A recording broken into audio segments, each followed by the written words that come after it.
Hey guys, what's up? How's it going? Welcome back to the show. This is the Late Show with your host, Young Brando, live from Los Angeles. Let's kick things off. I might be able to get into some of those auctions again tonight, but if not, no worries. I would rather have people jump on and talk about watches. So here's the link. Join the conversation, join the panel. You are more than welcome. That's what this platform is for. It is your platform, and I'm only the host, so feel free. There are a few interesting new releases. I will start with something less obvious and that I found very interesting, at least aesthetically quite captivating, and with some vintage appeal if you are into um, vintage chronograph movements, because what we have here is a big eye chronograph that's not only vintage inspired in its design, but it is also actually built on the base of a new old stock, old school movement, namely the Landeron 248, which is one of those um, 60s good cam actuated chronograph movements. These were kind of the firms, so to speak, the manufacturers that ruled the space at the time. Of course, everyone knows Valjoux, but Landeron was, in fact, one of those um, caliber manufacturers that made a lot of chronograph movements. Of course, Universal was also um, one of the important makers. But hey, there's a good chance that if you have a Hoya Leonidas, Nevada, Granson, Croton watch from that period, there's a good chance that it runs on a Landeron, or if you have a Wittnauer watch, for example, chances are it runs on uh, Landeron manufactured movement, or chances are that its movement it's based on Landeron. Either way, this is a very interesting design. I know just yesterday I said enough of sports watches um, with marine inspired, nautically derived names. But here we go. We have a watch brand called Mero, which is kind of like an old school name that means, I think, gift of the sea, or the prophet of the sea, or fruit of the sea, something like that. And it is kind of diver chronograph that they call Antigua, after the Caribbean island, of course. I think maybe I went a little too fast in calling it a diver, but the watch still has a respectable 100-meter depth rating, 100 meters of water resistance. And it also has this gorgeous timing bezel, which is actually filled in with loom that's supposed to look like faded, aged tritium. Um, I think it's not overdone. I think it's done in that tasteful way that follows the vintage themes of the watch without really doing it in such excess that it looks fake, that it looks contrived. I think it looks particularly um, original on the soft sand color scheme. I think there is something very attractive about a sports watch with that sort of dial that's not white or silver necessarily, or gray or black for that matter, but this sort of soft cream color. And I think um, the fact that the luminous material, both on the dial and the bezel, come in a way broken in, contrasts beautifully with this piece. And the watch has that aesthetic of a regatta timer in a way, with a 45-minute counter at 3 o'clock, and with a compass styled running seconds at 9 o'clock. And it has that big eye design where uh, basically the minute totalizer is in fact outsized. It is also basically uh, reflecting those colors in those 5, 10, and 15 minute um, intervals. Those light blue, soft blue, and orange accents, which are elsewhere to be found on the dial as well. I mean, I like them both quite a bit, to be fair, but kind of have a softer spot, no pun intended, for the soft sand rather than the neo black. I think both are already available to order. The watches are not necessarily cheap. They're produced in 100 pieces each, amounting to 200 units in total. Hey, JB, nice to see you, my man. Lovely to see you. Welcome to the channel.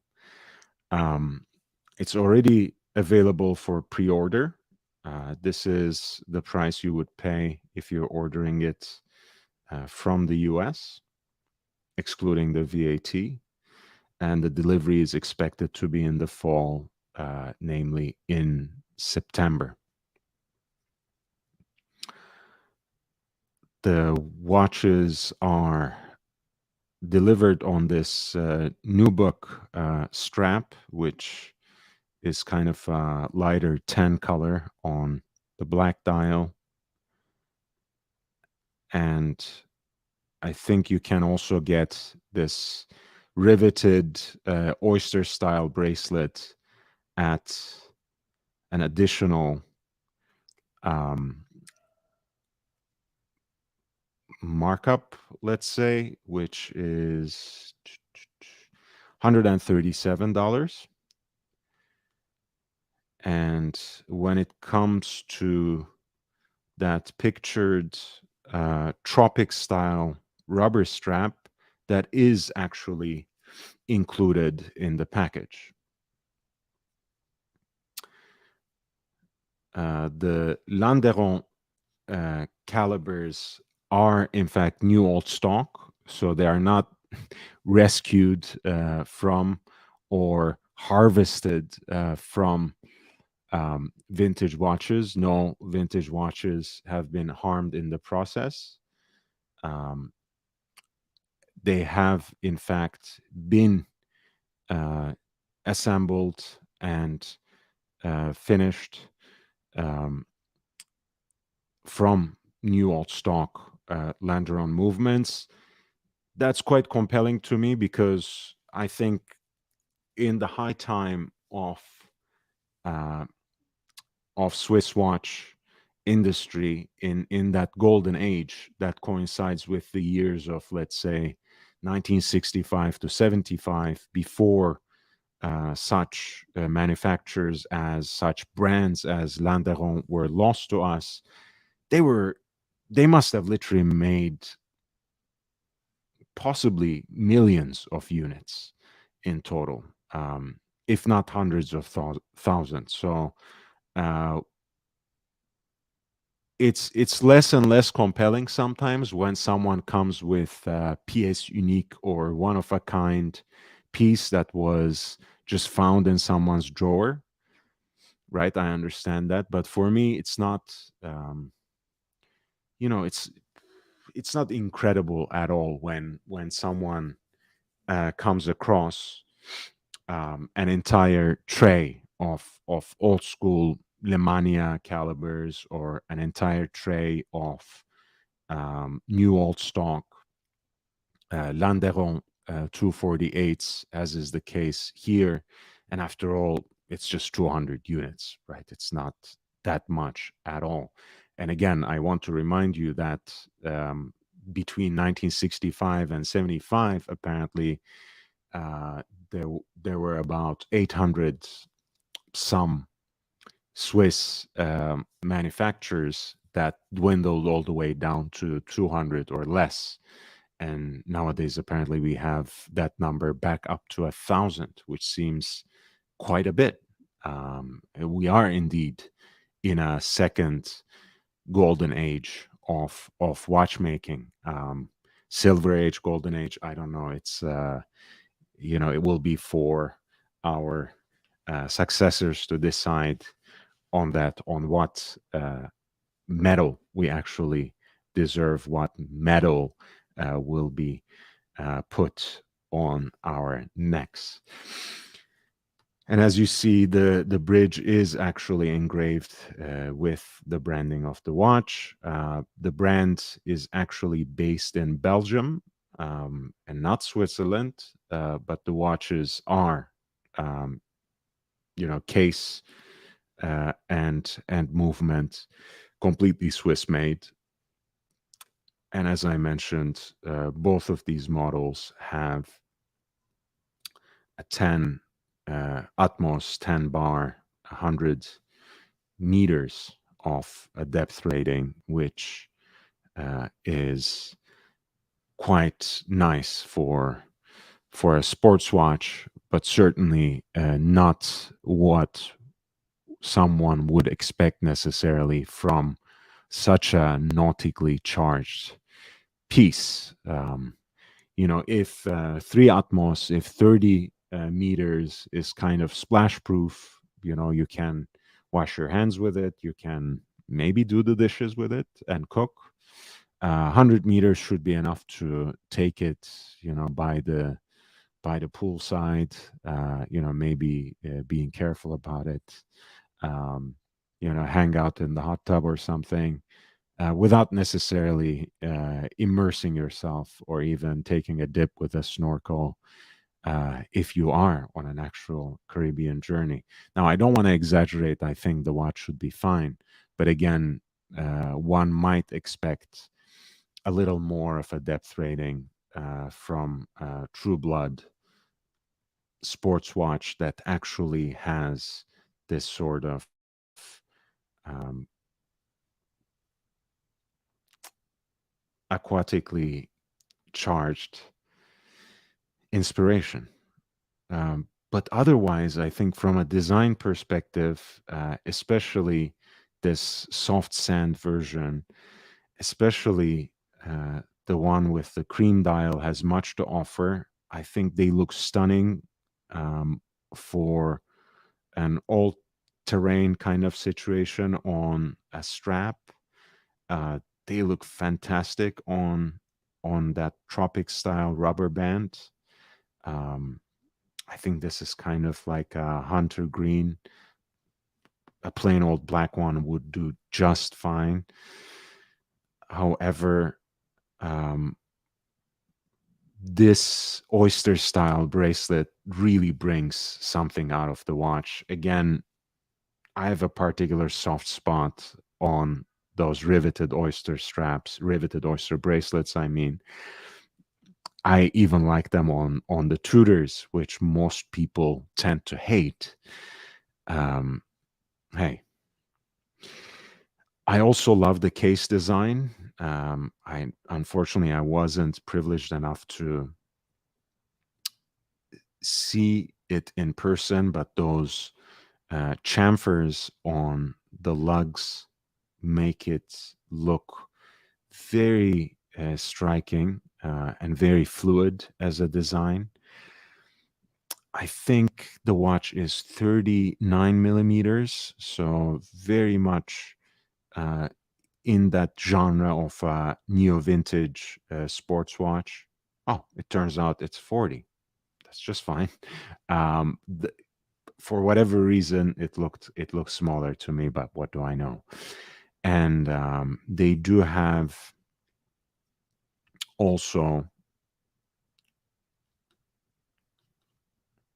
uh, th- a thickness of 13.5 millimeters, including the boxed sapphire crystal, which enhances that vintage look. If we can find kind of like a side profile shot, you can kind of see the slight dome of that crystal. So including that 13 and a half, I think is a normal thickness for this sort of watch. Of course, it could have been slimmer, I'm sure, taking advantage of the hand wound caliber. But again, a lot of the chronographs in this genre will not be significantly thinner, at least not in this price range. At least not if they are as contemporary as this Mero. Once again, this is the Mero Antigua, which has this sort of yachting regatta kind of vibe with a 45-minute totalizer at 3 o'clock, compass style, running seconds dial at 9 o'clock, the big eye aesthetic, 60-minute timing bezel that is actually luminous, that has luminous markings, and it is exclusively sold on their own website, which is merowatches.com, and excluding the VAT, your price is 1916 $1,916. Comes with that Morcan leather strap and also an additional rubber strap. You can at 130, what did we say, 135, $137, you can also add that matching stainless steel riveted bracelet. So let me just post that link right here. Hey, Ozzy. Thanks for reminding everyone to upvote. Love you, man. So this is the website for them. I think you might remember Mero from their earlier collection. I think that sold out a while ago now. That was called Bonaire, and that was in a way kind of 50 fathoms sort of inspiration. So they are continuing that nautical theme, but for some reason, I think I'm much more intrigued by this particular project than the earlier Bonaire, because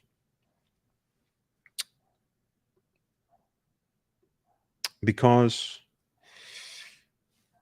I'm kind of, I think the diver watch genre in terms of the micro brands or small independents is a little played out, and I'm kind of excited that with the Mero Antigua they went with a True Blood 60s chronograph movement and gave it this sort of sapphire caseback exposition, um, which would be really appealing, I think, to a lot of vintage chronograph enthusiasts who perhaps want a daily watch, right? Speaking of the case thickness, I think this is something that maybe contributes a little bit to that 13 and a half thickness.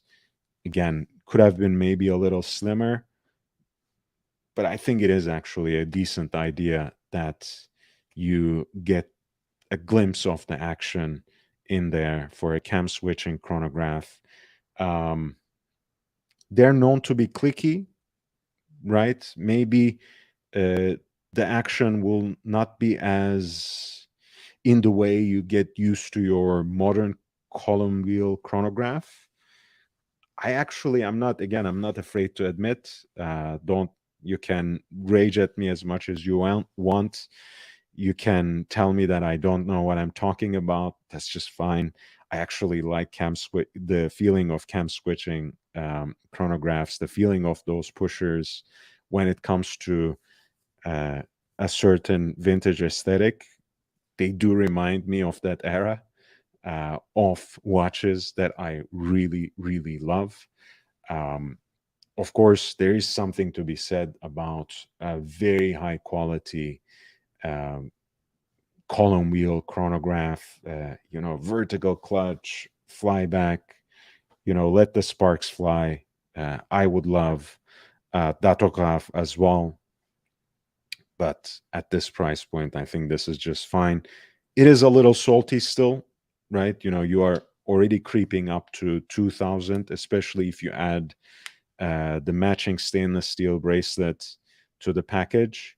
But I think there's still some sort of appeal to this watch, especially because the big eye design is not something that you find everywhere. I guess just to um,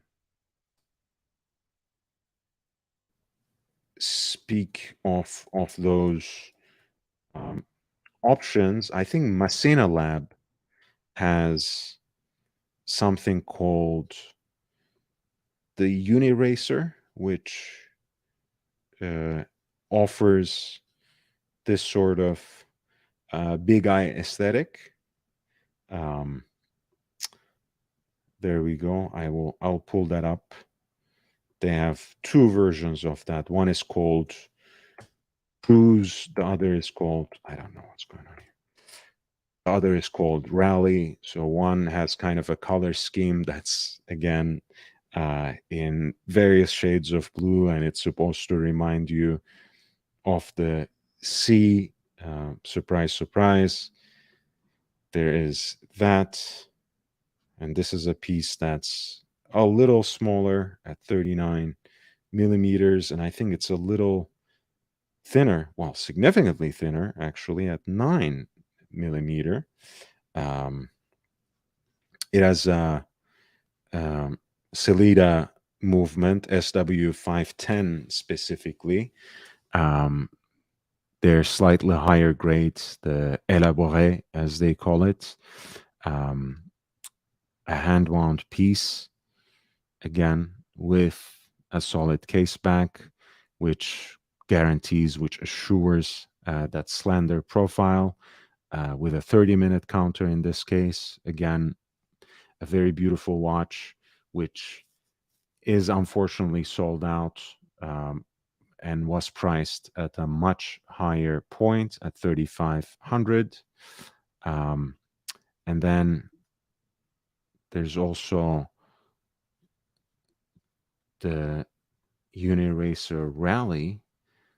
I thought these were available. That's also sold out at 3,500. That's really a shame.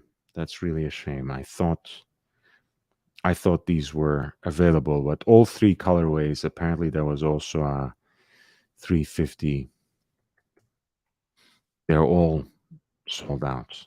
I kind of have a sense that they will make a comeback for whatever reason, but don't take my word on it. Nevertheless, I think that should be the other alternative, except it's all sold out and it was already at 3,500, which is a much more steep price point. I kind of like Mero, but even that I think is quite salty in terms of the price tag. But it does have a unique appeal.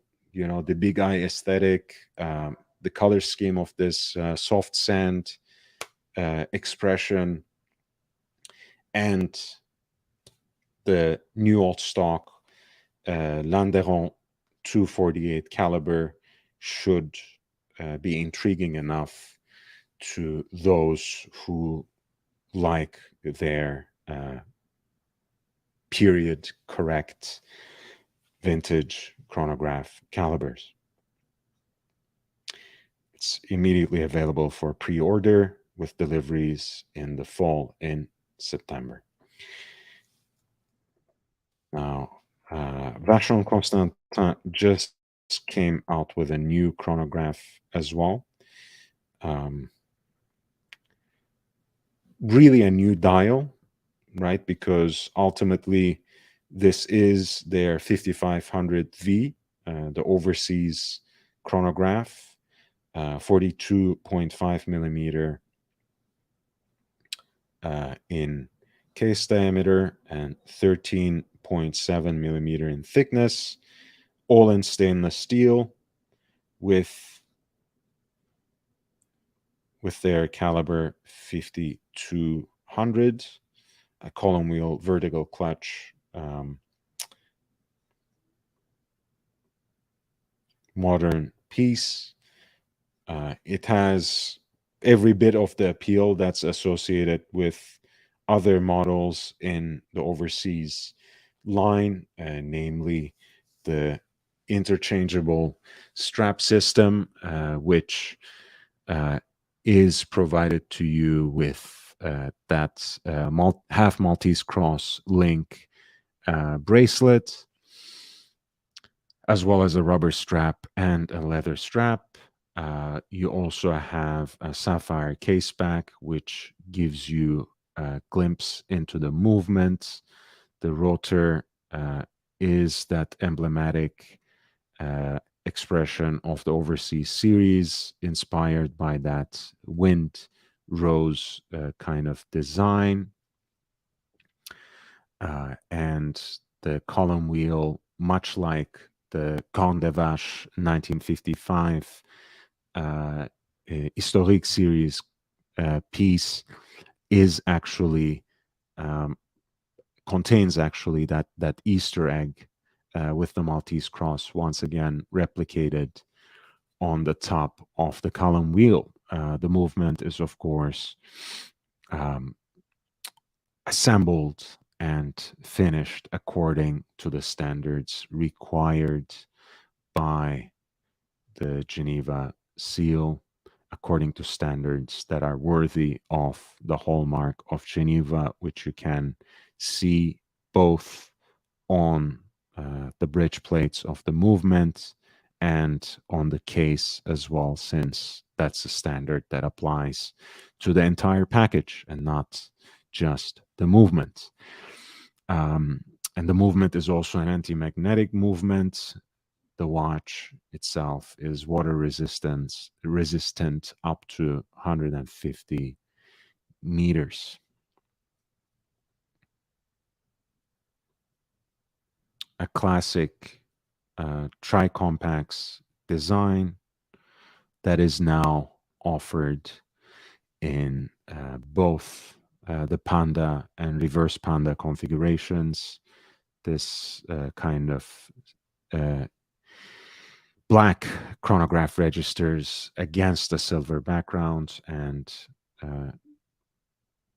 again, as you can see from the earlier one, you can see it next to the reverse Panda in this picture right here.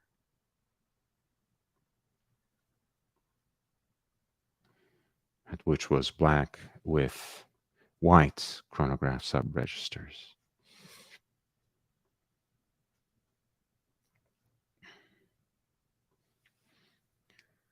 You are saying this about the Vacheron, right, Mike Hammer? I understand. I mean, look, I like a 45 minute counter myself too. Not that I necessarily need it, but it's kind of like it. Kind of like it. Um, I like to think, since the favorite sport that I like to watch is still very much the the beautiful game, so to speak, the uh, game of soccer, football, as we call it in the most of the rest of the world. So I kind of like the idea of a 45-minute counter, as if it would be enough to time a half. Of course, at the end of the day, unless you're using it for some life and death kind of situation, um, it doesn't really make a difference between a 15-minute counter or 30-minute counter or 45-minute counter, right? At the end of the day, you can keep track of the fact that, hey, you completed two turns in a 15-minute counter. That's a 30, you know, uh, 13 plus 15 is 45, so on and so forth. It's not a deal breaker for me, what kind of totalizer the chronograph has for minutes. I do actually love the 15-minute big eye aesthetic of that mid-century French Air Force type of design, but that's just personal taste. Um, Speaking of things that are unconscionably expensive, since I was giving flack to Mero for daring to sell a watch for $2,000, we need to highlight the fact that this stainless steel chronograph that doesn't really bring anything groundbreaking to the table, except for a date function that's lodged between 4 and 5 o'clock right there.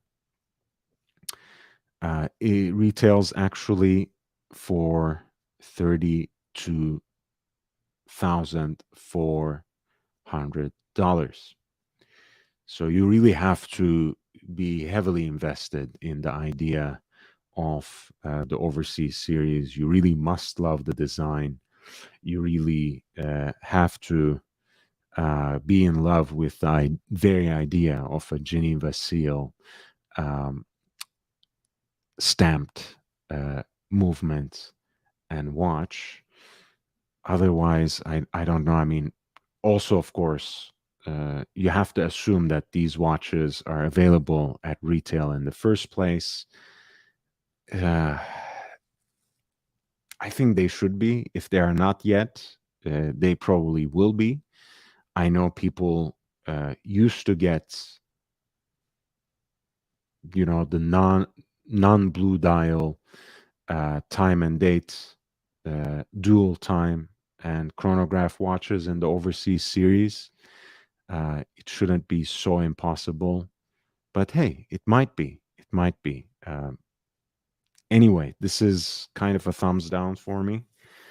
I'm not in love with the series as such. I kind of like the time and date. I kind of like the earlier generation, the second generation of the chronograph that had the big date expression, with that guichet style double date window at 12 o'clock. I kind of like the aesthetic of that. I will just show you guys an example so you know what I mean.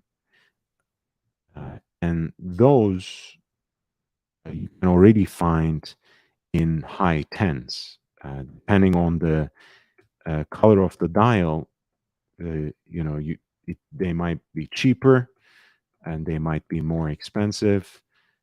At the end of the day, um, if that's an option for you, certainly that is the value proposition when it comes to Vacheron Constantin sports chronograph.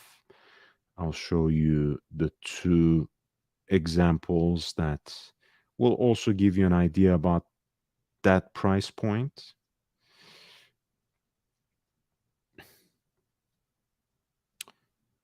So, there's also the one with the titanium bezel. I think that I should show that too. So let's go. This is the one with the black dial. There's a guilloche pattern on it. Um, it does actually have the big eye design.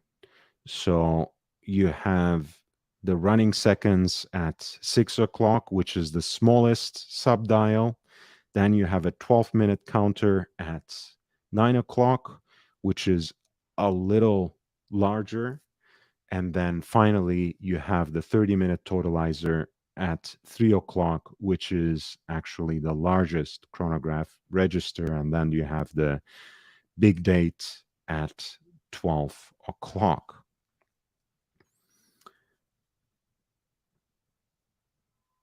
And this is the second generation overseas, which has a very similar bracelet, sans the uh, easy exchange system. But otherwise, a lot of the aesthetic elements are there. You also have um, solid case back, so no sapphire exhibition to give you a glimpse of the movement, but a very similar design aesthetic with a relatively different bezel design and a slightly different expression of the contours of the case as well as the bracelet, but ultimately the aesthetic is mostly there. And look, I mean, even on Chrono 24, this piece is listed for 18 and a half, and the seller also entertains offers. There's also a white dial version, which is my personal favorite. This is again reference 49150, the previous generation of the overseas in its chronograph version.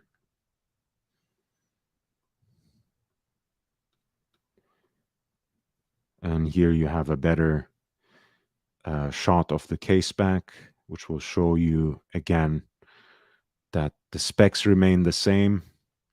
150 meters of depth rating, anti-magnetic movement. But what you have here is a solid case back and an integrated bracelet that's not easily interchangeable, but that's also still the watch still can be put on rubber bands and leather bands too, that you can easily obtain, I'm sure, at a very hefty price tag from your Vacheron Constantin boutique. They also had for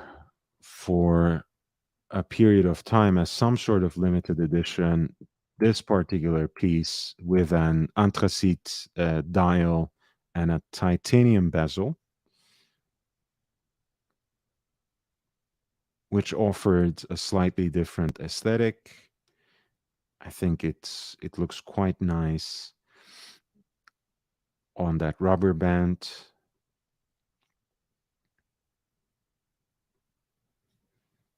And the dial color is quite stunning to me as well. I kind of like this aesthetic too, even though again the white one is by far my favorite out of this series. This is once again the second generation of the overseas chronograph with the big date expression at 12 o'clock. And the prices have already dropped largely to high tens, but that kind of depends, as you can see, on the dial color. The blue dial, even in these, commands a premium. I think the black dial usually is the most, uh, highest value. Offers the highest value proposition, I should say. The white dial is kind of uh, the sweet spot, at least if you ask me.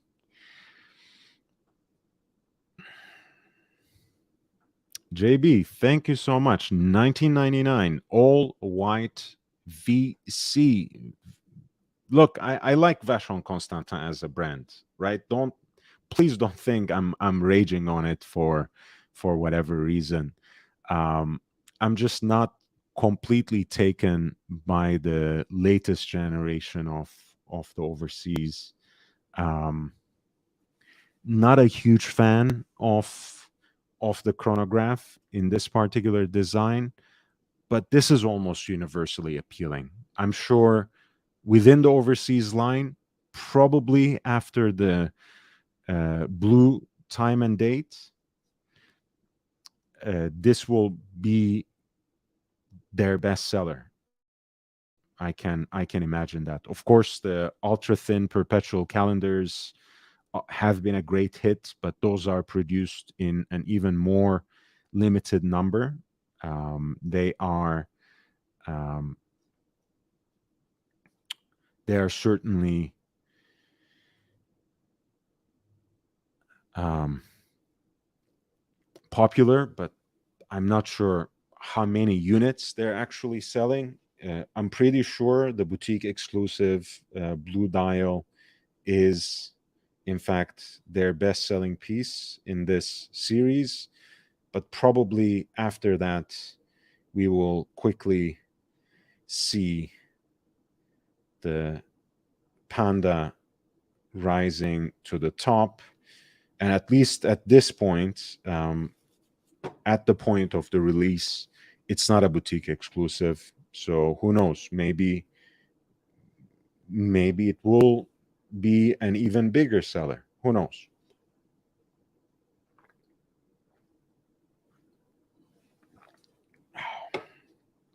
Mm.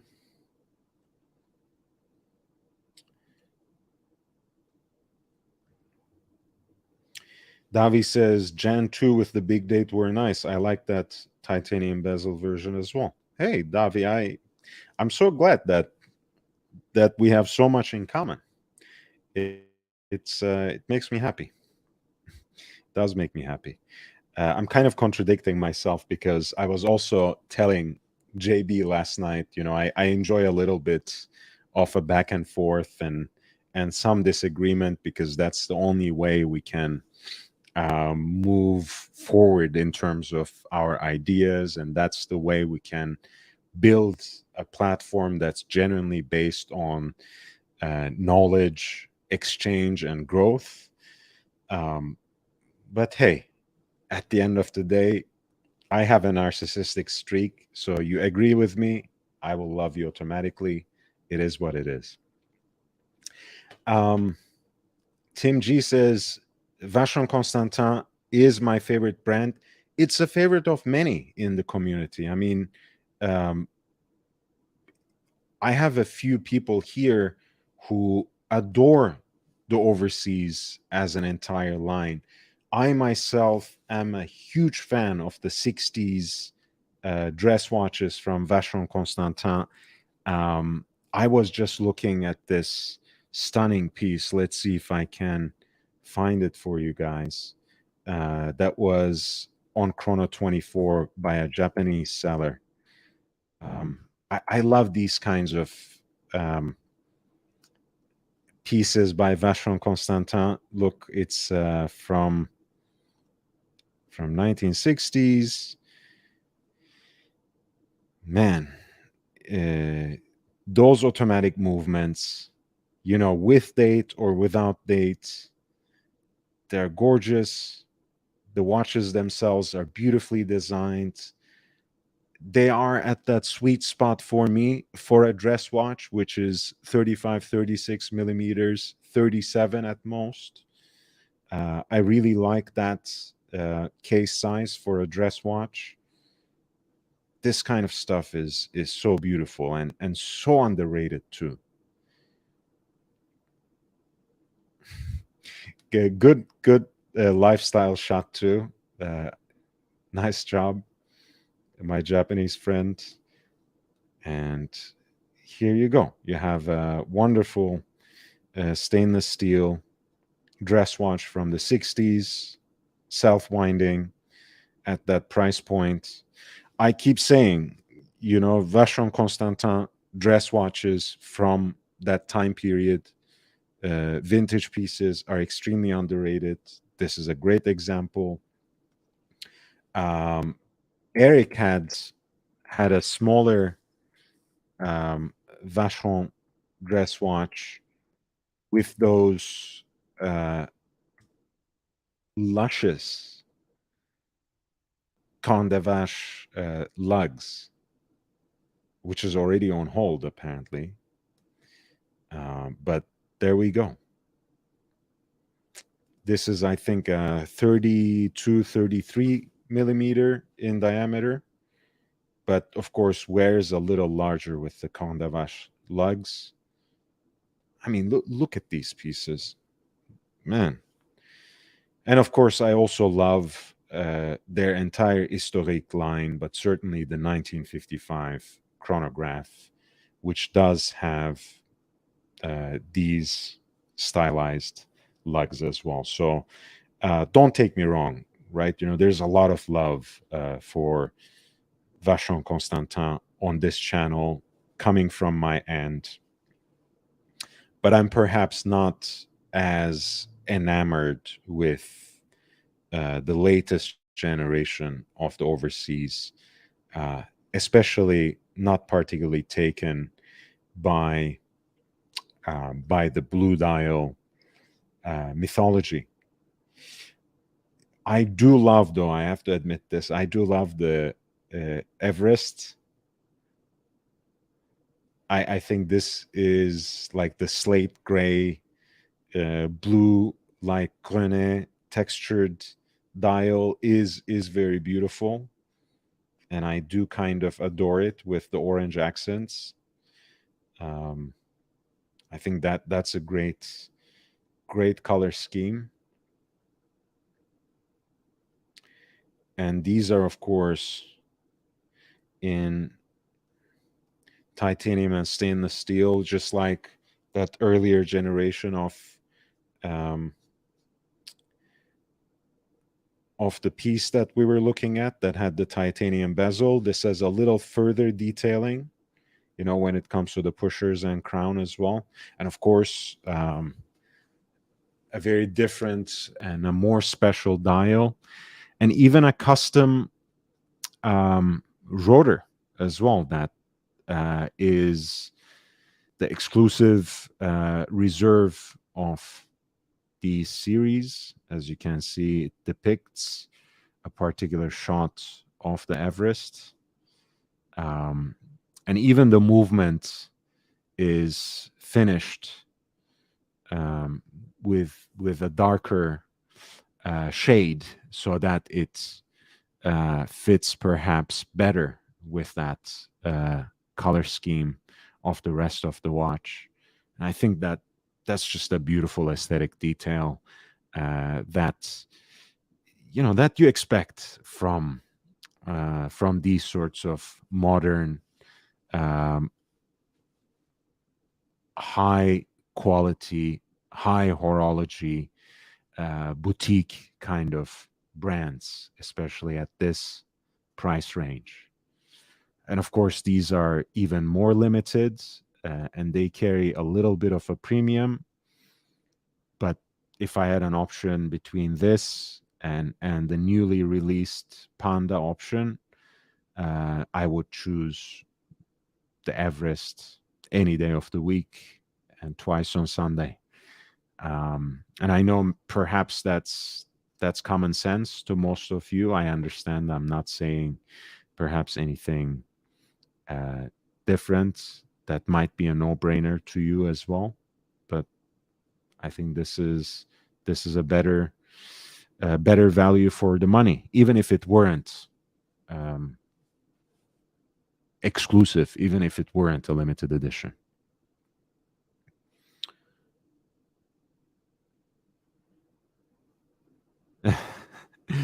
Yeah.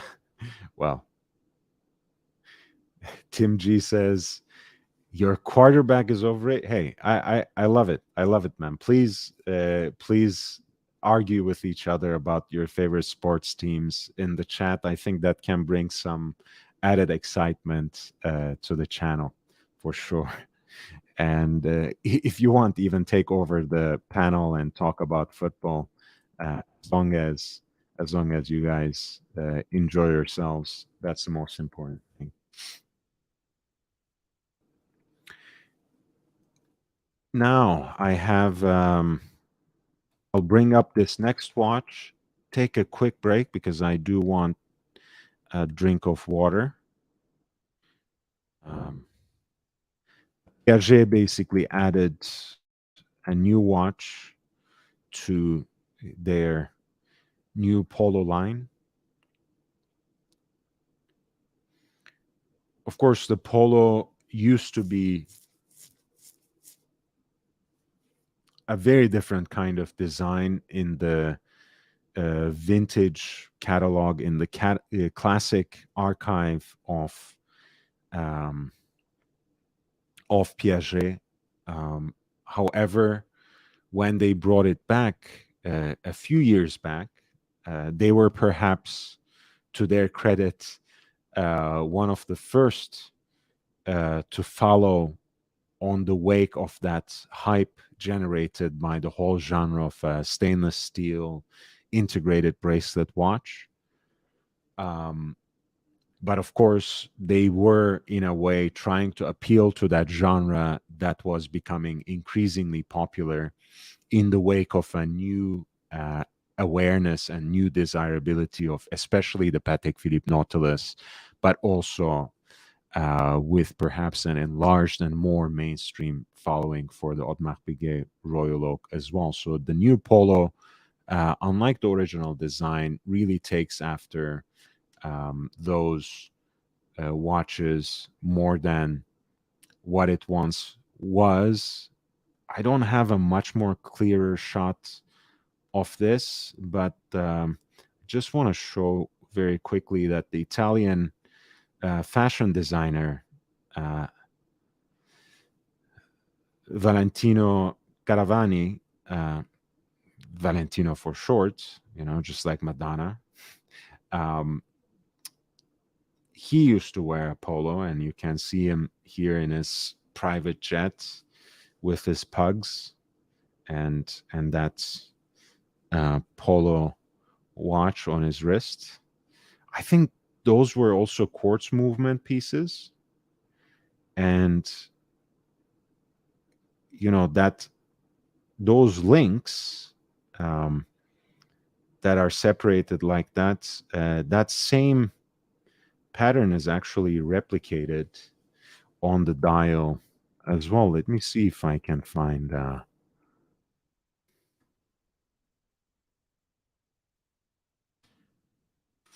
shot of the classic design.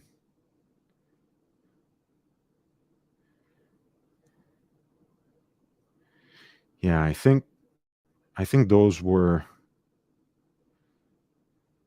most certainly quartz movement watches, and I did find an example of it with a closer shot.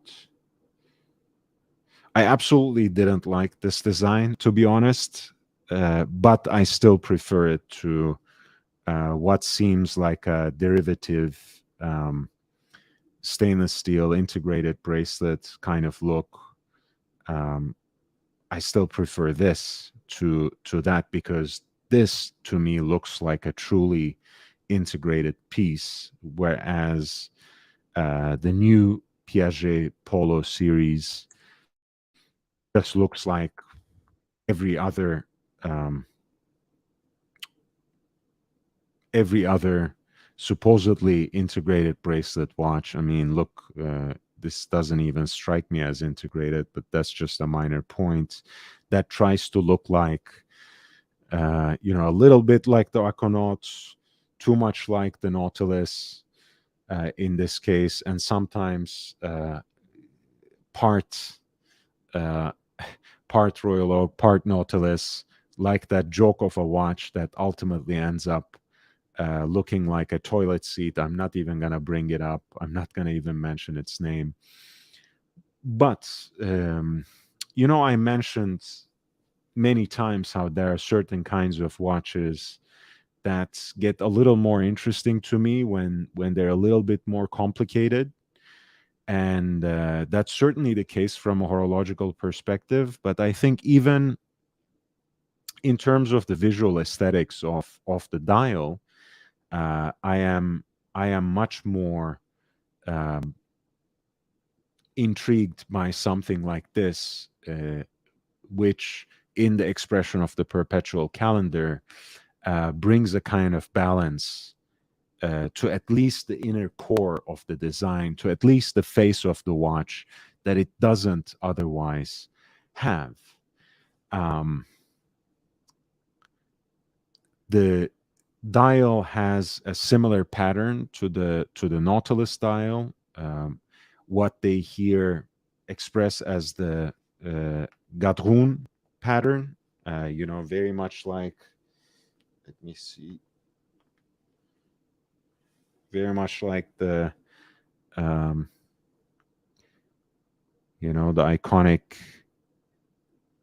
Dupont lighters, right? If you look from this, so I kind of like that dial pattern when it's expressed like that. Um, but when it's made less fine, like it is in the Nautilus, I think it ends up looking like the blinds in a pretty uninteresting way. Here, they have used a very nice shade of green, although again, green is a little overplayed. Uh, it's so 2021. I wish they did something different, something that's a little more adventurous, perhaps. But that would be too much to expect when it comes to an otherwise hugely derivative design. At least this is a piece that expresses Piaget's ultra thin aesthetic. As you know, Piaget excels in making um, ultra thin dress watches. Things like the Altiplano, which has so many different expressions for men and women and anyone in between, um, and beyond. And in this case, you have the new 1255P, which is an ultra thin caliber that is itself 4 millimeters. The case has a 42 millimeter diameter and is 8.65 millimeter thick, or only 8.65 millimeter thick, I should say. And I kind of like that porthole at 6 o'clock that gives us the moon phase, even if I prefer to see it at 12 o'clock, which makes that romantic complication the focal point of the watch, which, by the way, is a good time for my wristwatch check, which does actually have a moon phase. We're gonna take a look at lately what is basically my favorite watch, the Universal Tri-Compacts. Of course, moon phase at 6 o'clock. You have the running seconds at 9. You have the 30-minute counter at 3, and the hour counter at 6 o'clock. It's a triple calendar chronograph, which is still one of the best watches that kind of money can get you. Again, I got an incredible deal.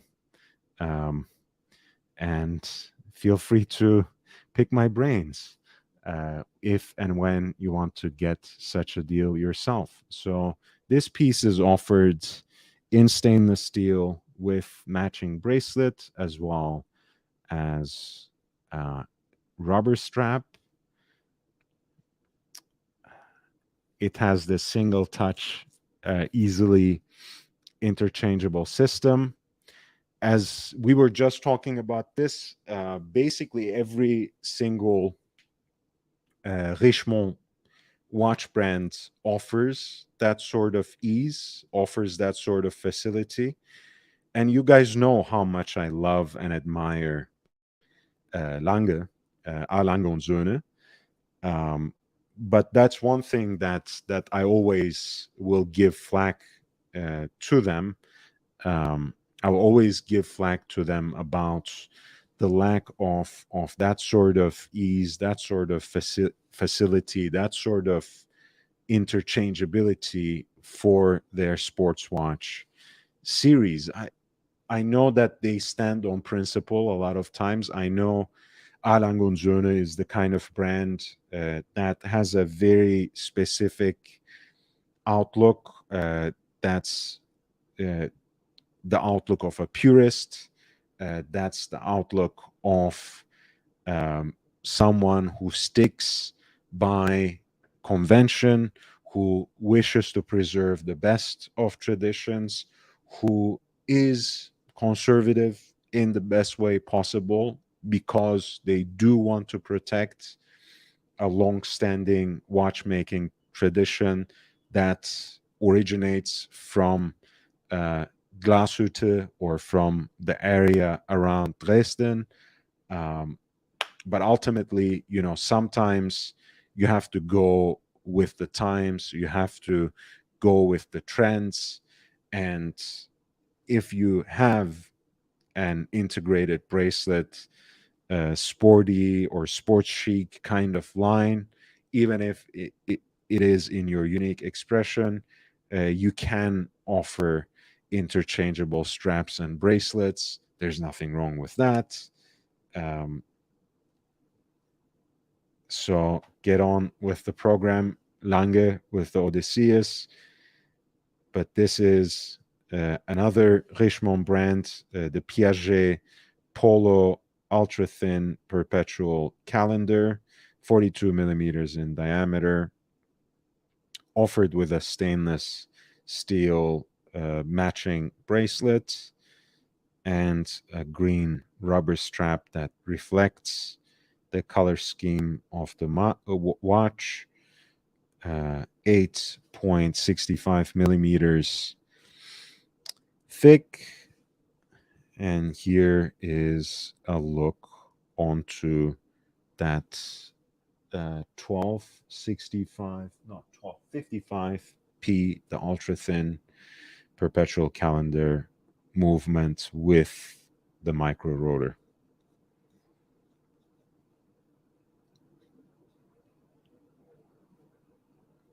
Wowzers. It's almost $60,000, 58,500. Just get a Polaris perpetual calendar. I don't know. I know sometimes I go back to this, but yeah, I think at this price point, it's just a no-brainer, right? This is also just 3 Atmos in terms of waterproofness. What is a 30-meter depth rating for a sports watch? If you are trying to be a sports watch, look, I mean, not everything can be like the Polaris. Not everything can be like the Polaris perpetual calendar, but um, we were just looking at the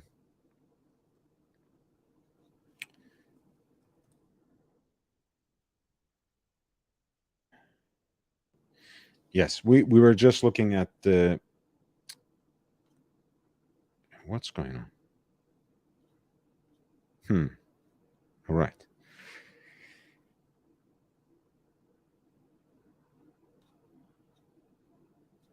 We were just looking at the overseas, which has the 150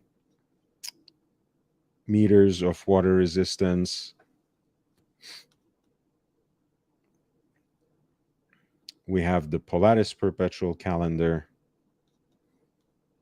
in stainless steel here with the matching bracelet that also comes with the rubber strap.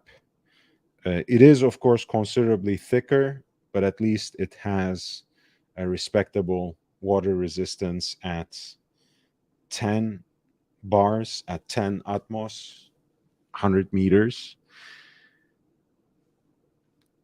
So, that's pretty good for a perpetual calendar. I understand that, but 30 is equally um, a little too little, especially since you have this idea of the Piaget Polo as a kind of chic sports watch rather than uh, merely an ultra thin perpetual calendar.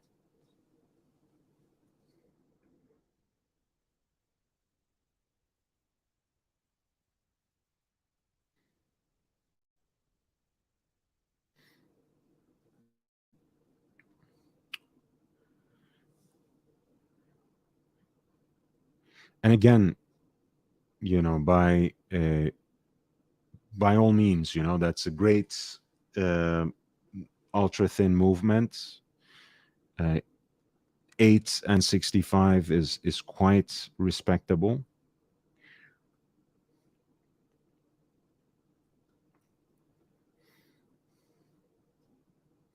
But when you have the Polaris, that's 100 meters,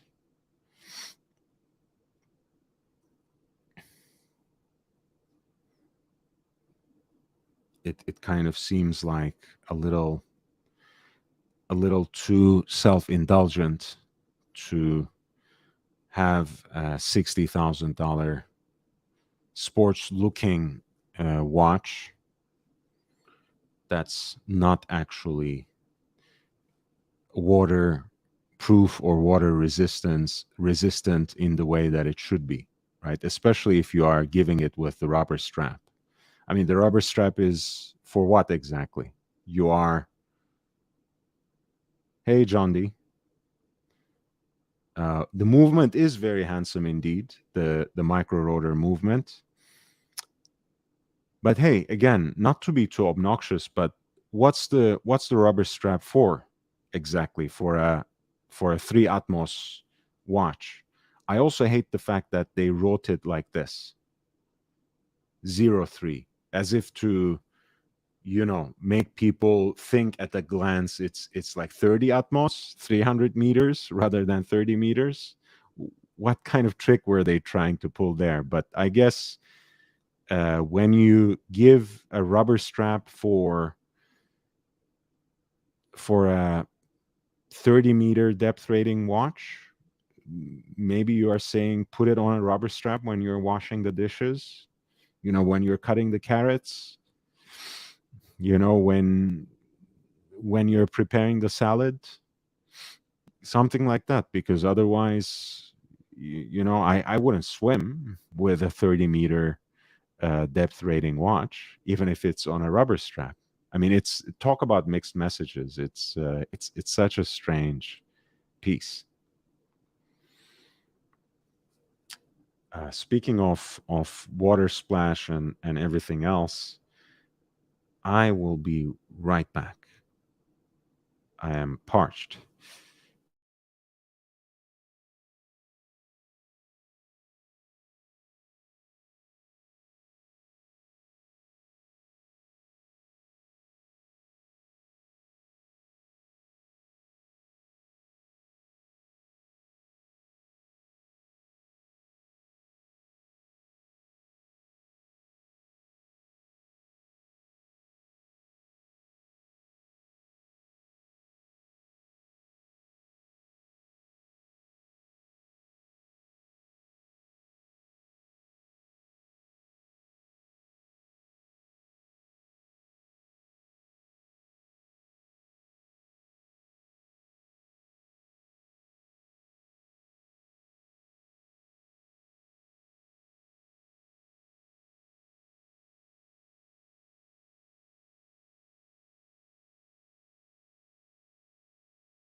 All right. Welcome back. Welcome back. We were just talking about the new releases. We talked about Piaget's new ultra thin polar perpetual calendar, which leaves a lot to be desired for a watch that retails for almost $60,000. If you are trying to sell people a complicated, chic sports watch with a rubber strap at $60,000, better give them more than 30 meters of a depth rating. They might be fooled by your mixed messages and try to plunge themselves into some body of water, or maybe play some water sports in a more contained setting in the privacy of their own home. And I'm not sure if this watch would survive that. I'm not sure if this watch would make it through that sort of play. So this is a hard pass for me. We have also talked about the new uh, Panda. Oh, yes. I was just saying, especially on the secondary markets, the Polaris Perpetual Calendar, which is of course not ultra thin at all. In fact, it is thicker than a Snicker at almost 12 millimeters thick, but at least it gives you a full 100-meter of water resistance, which is quite respectable for a complicated sports watch. Um, I think I want to see the Vacheron Constantin Opthen Overseas Perpetual Calendar. What's their depth rating for that watch? That is 50 meters. So and that's a thinner watch, in fact. If we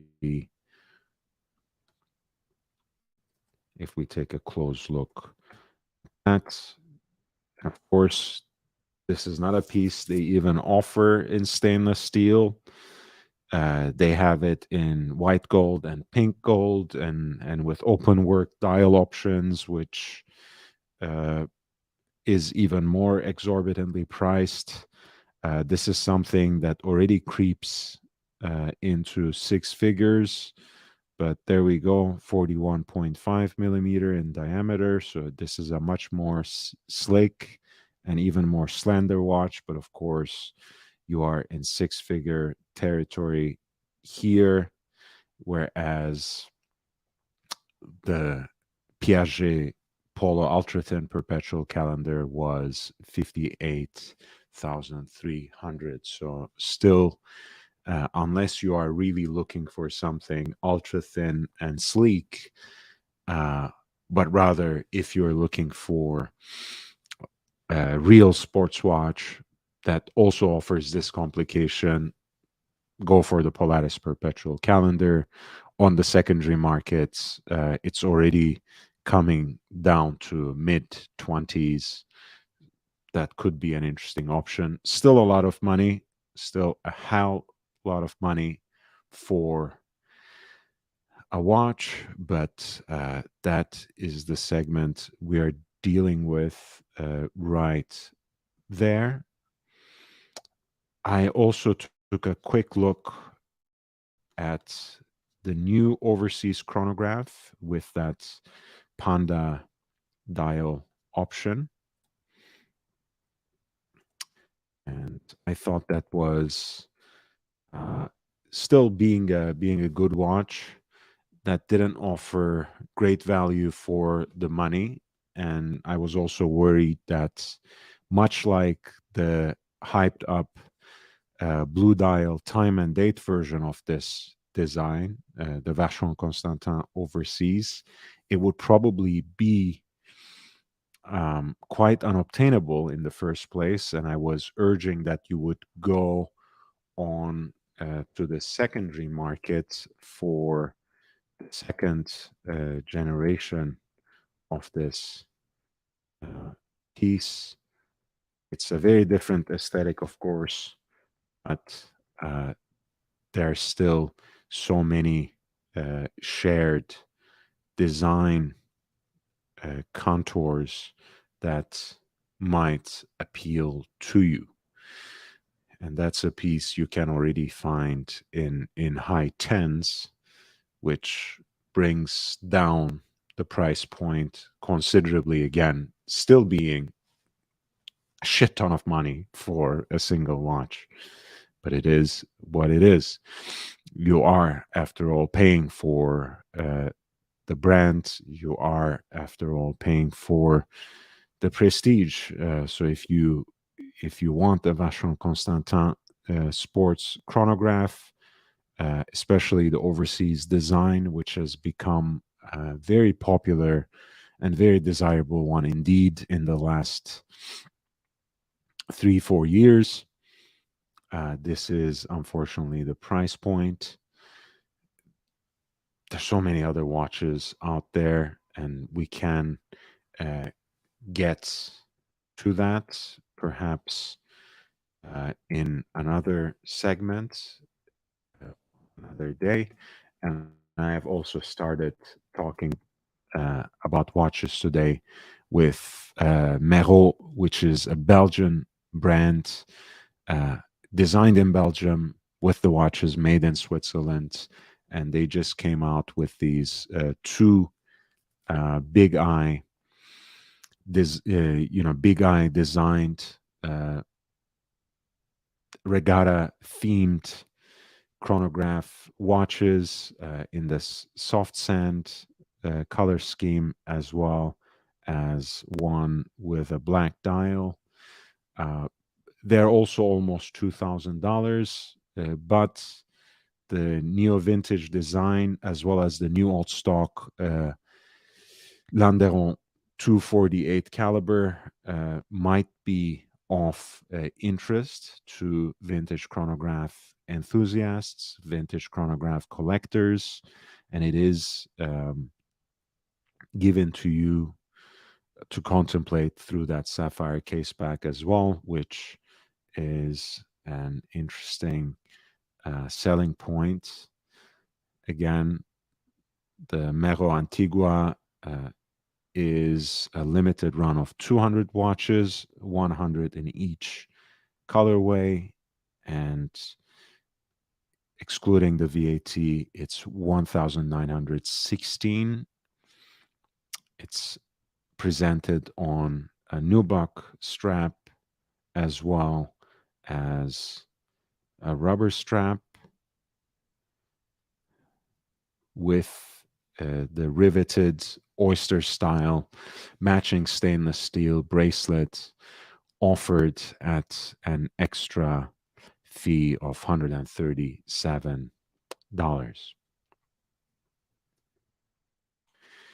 Now,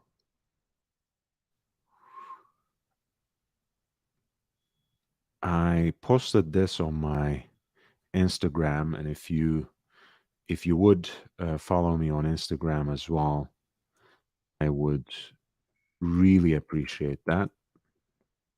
Let's help and click on the like button on this video while you're at it. But the other day we were talking about Rolex day dates, and I forgot to bring Arthur Ashe up yesterday, but it was the 30th anniversary of his passing on Monday, yesterday. And Arthur Ashe was, of course, a tennis player, the first black man to win the US Open and the Wimbledon. He was also an Olympic champion and a 3-time Grand Slam winner. He was also so much more. Ashe was a strident activist who not only strove against barriers set against his own professional assent, but also publicly articulated a compelling case against racial injustice and inequality in his public campaign against the apartheid and beyond. Perhaps just as importantly, Ashe established Arthur Ashe Institute for Urban Health a couple of months before his passing. The issues he highlighted in terms of inadequate delivery of and unequal access to healthcare remain a vital cause for our day.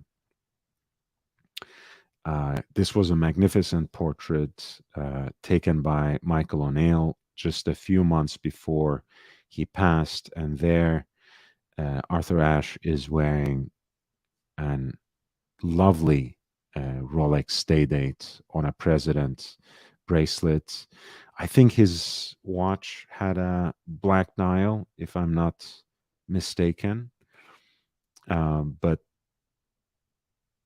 there is actually a brand, Arthur Ashe, that grows out of the Rowing Blazers family, which is a brand familiar to us, of course, from both Jack Carlson and Eric Wind. Arthur Ashe is also both a tennis and lifestyle brand. Um, it's really they have some great items. They also have kind of um, sibling of the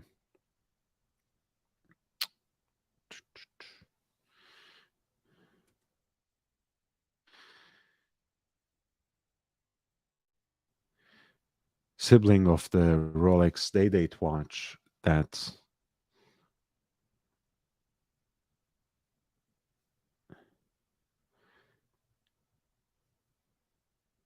is already sold. Nice. And I think this was something that was curated by Eric Wind for them.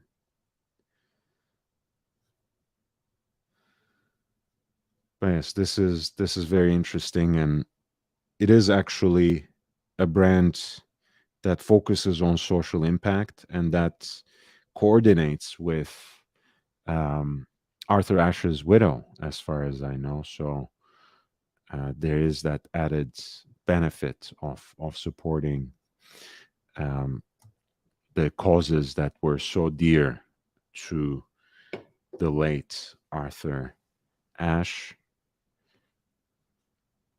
Oh no, it is actually a champagne dial. My bad.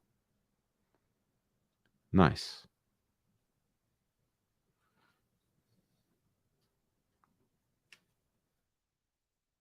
There's a link for that as well.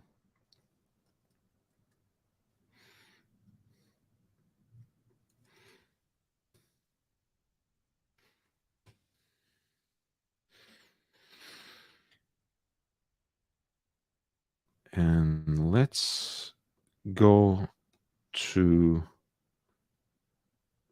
the Sotheby's auction preview that we can start picking apart a little. I had this link open somewhere already, I think. Let me see if I can pull it up.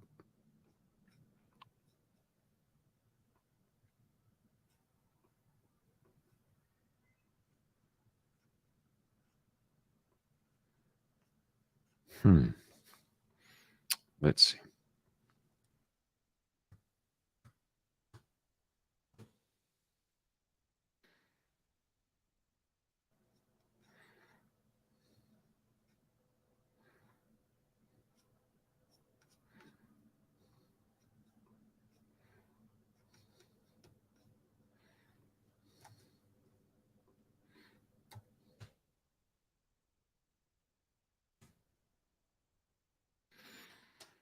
There we go.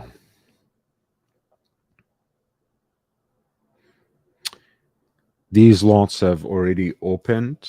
The auction is based in Paris. We have an FP Jean Octa Réserve de Marche, which is executed in platinum, has this kind of gold dial, matte gold dial, maybe with a kind of grenet texture. Of course, power reserve, guichet date, and that already classic primary dial of FP Jaune at around 3 o'clock, right next to the crown. This is a self-winding piece, and since it is from the pre-2006 era, the caliber 1300 is actually made out of brass rather than the later 18 karat pink gold pieces. The rotor weight remains 22 carats gold uh, with guilloche decoration, kind of like a barley corn design with the older FB Jaune logo. The estimate is 80,000 to 120,000 euros.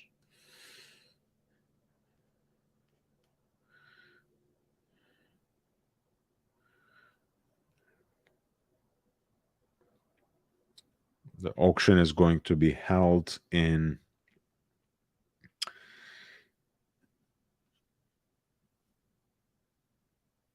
start at 8 March 8 and close on March 20.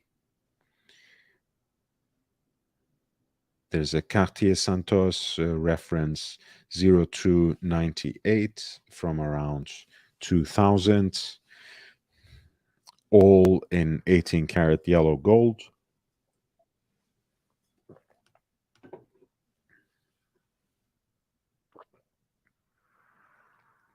It's a quartz piece that has an estimated value of 3 to 5,000 euro.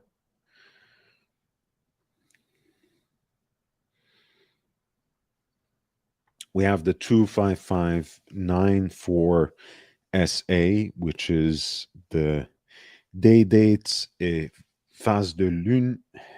This is the famous owl, as it's called by the collectors.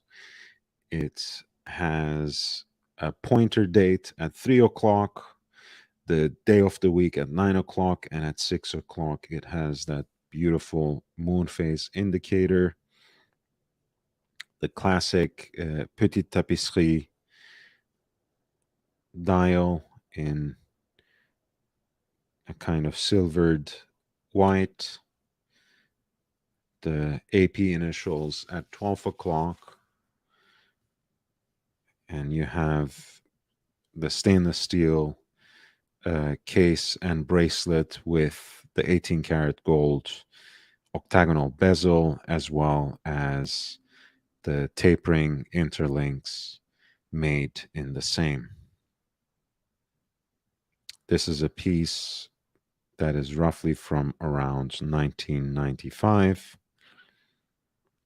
The estimated value is 10 to 15,000 euro for this two-tone Audemars Piguet Royal Oak day date and moon phase, the owl.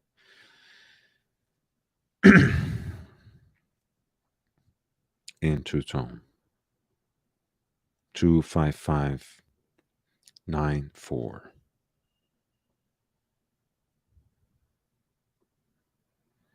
Next up is two-tone AP Royal Oak Chrono.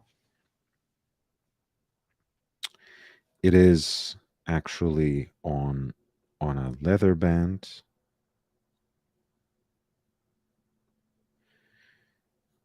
Stainless steel case with those male end links, as well as the octagonal bracelet, the pushers and the crown, the octagonal bezel, the pushers and the crown in 18 karat pink gold. The bezel itself is also set with brilliant diamonds.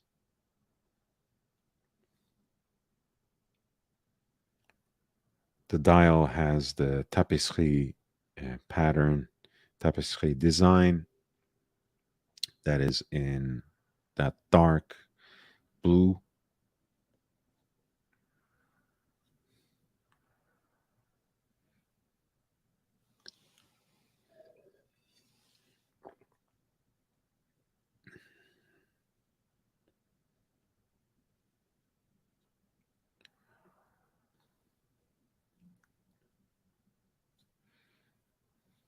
And apparently the watch comes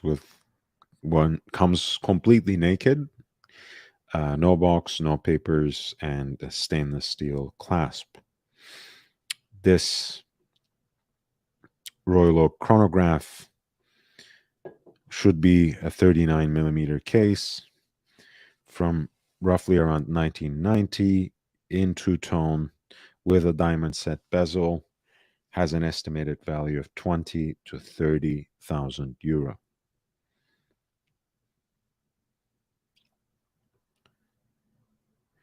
We have a Datejust Sigma dial from mid 70s, uh, all steel, including the engine turned bezel and the matching Jubilee bracelet with those folded links.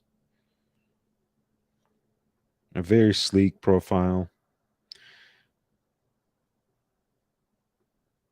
That old school acrylic crystal, of course, that gives the look of the dial a little more warmth and gives that uh, color a kind of taupe like expression.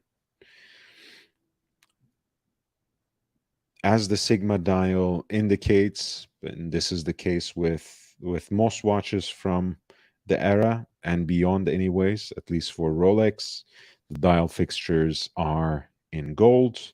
In this case, they are in yellow gold with the Rolex coronet at 12 o'clock.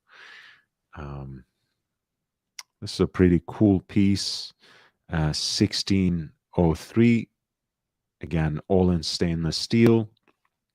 Sigma dial from mid 70s. The piece is expected to fetch a final amount of 4 to 6,000 euro. Next up, we have Panda. We have a Paul Newman exotic dial in that Panda configuration, an acrylic insert for the tachometer that complements the watch really well, complements that Panda dial really well. We have a riveted stainless steel oyster bracelet, as you can see perhaps more clearly from the profile. The piece is roughly from 1971. Here's a closer look at the dial, which seems rather pristine with all the loom pips intact.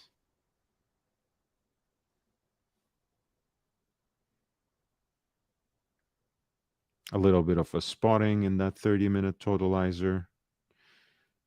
Not not much more than that, as much as the pictures show us, of course. This is a very sweet piece. Of course, the estimate reflects the desirability of it, since this piece is expected to realize a final hammer price somewhere between 300,000 to 500,000, that is to say, €500,000.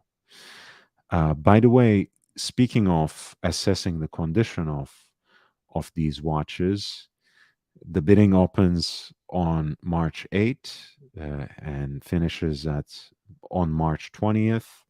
But if you happen to be in Paris starting on March 10th, there are daily viewings of of this collection, 10 to 6, um, between Friday, March 10, and Wednesday, March 15th. Of course, Sunday, they open at 2, but still close at 6, all in local time. So there's always that opportunity of actually taking a look at these watches in person if you actually happen to be in Paris or at least nearby. Next up is 3800, which is the reduced size Nautilus that was quite popular in the 90s. This piece is roughly from 2000s, 2001 specifically. Stainless steel with that lacquered black dial, applied Roman numerals, leaf hands, centrally deployed seconds hand, and a date window at 3 o'clock.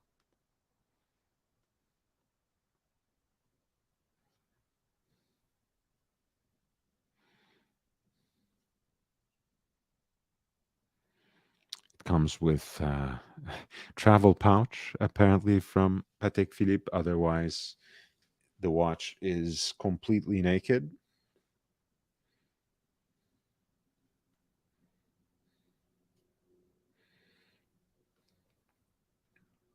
And this reduced sized Patek Philippe Nautilus reference 3800 has an estimated value between 30 to 50,000 euro.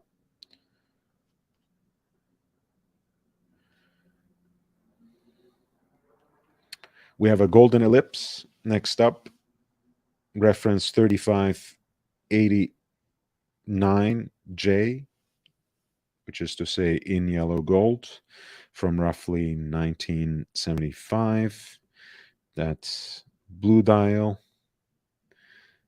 with Roman numerals at quarters, stick hands, that's all of which match the yellow gold of the case. The ellipse is traditionally a very sleek, very slender, very elegant dress watch. This has an automatic caliber, a self-winding caliber, and is proportioned according to those vintage. Um, it's sized according to those vintage proportions. Um, in yellow gold with an estimated value of 4 to 6,000 euro. You have an Oyster Royal reference 6144 from early 60s with these kind of alternating Arabic numerals on the dial, crowned with the Rolex symbol at 12, white dial. Of course, this is a reduced size watch, not even 34, so kind of a junior size piece. Could be intriguing to those of you who like white dial Rolex Oyster watches from the period. It could be very interesting. This is from 1962. Also has a matching riveted Oyster bracelet.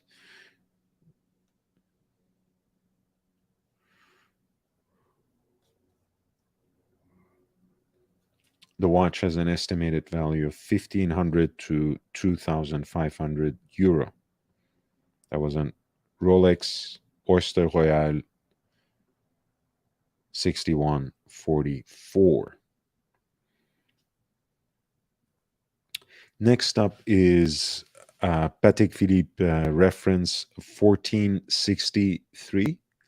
Before the 5070 made a comeback, This was the last of Patek's hand-wound chronographs in serial production,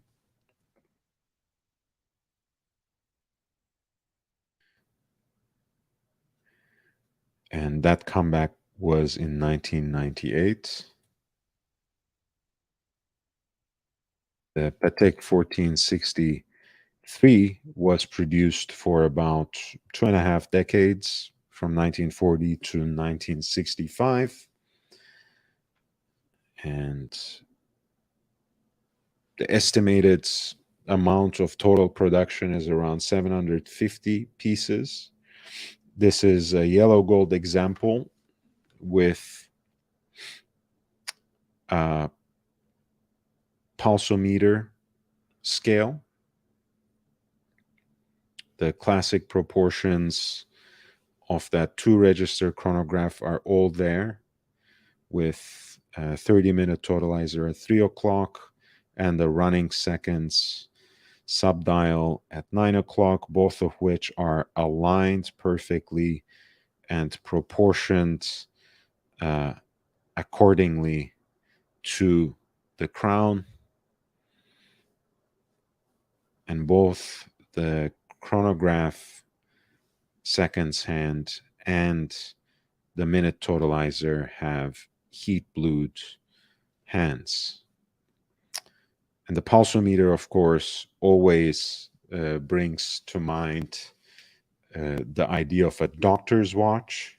It is a watch that is perhaps ideal for the medical professions in our day. Um, Essentially, when it's graduated for 15 pulsations here, uh, basically the doctor or the nurse uh, engages the chronograph and counts to 15 pulsations, 15 pulses, and then stops the chronograph, and that it would stop at the roughly the pulse of the patient, which is kind of nifty and a great aesthetic for so-called doctor's watch. This is the reference that is called tasti tondi by collectors, from the Italian word for round pushers, which are decorated in this lovely manner as well. The case is made by François Borgel, uh, which makes this watch, in a way, kind of the sports watch of its time. I know maybe it is ridiculous to suggest, but this is an extremely elegant but also very utilitarian piece with a waterproof case at the time. So it's not maybe that outrageous when you express it in that way. This piece is also inscribed on the case back with certain dates. Must have been manufactured around, or rather purchased around 1967.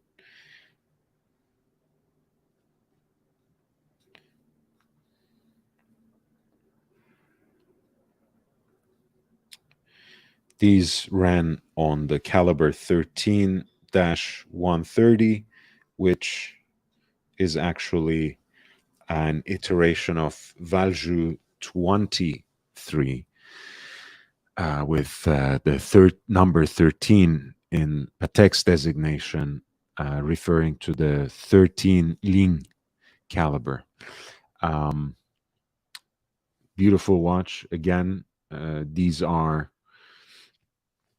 quite desirable, if only due to their limited number, and which I said is probably in all medals and expressions around 750 examples. This one has an estimated value of 120,000 to 180,000. The Patek Philippe reference 1463 in yellow gold with a pulsometer scale.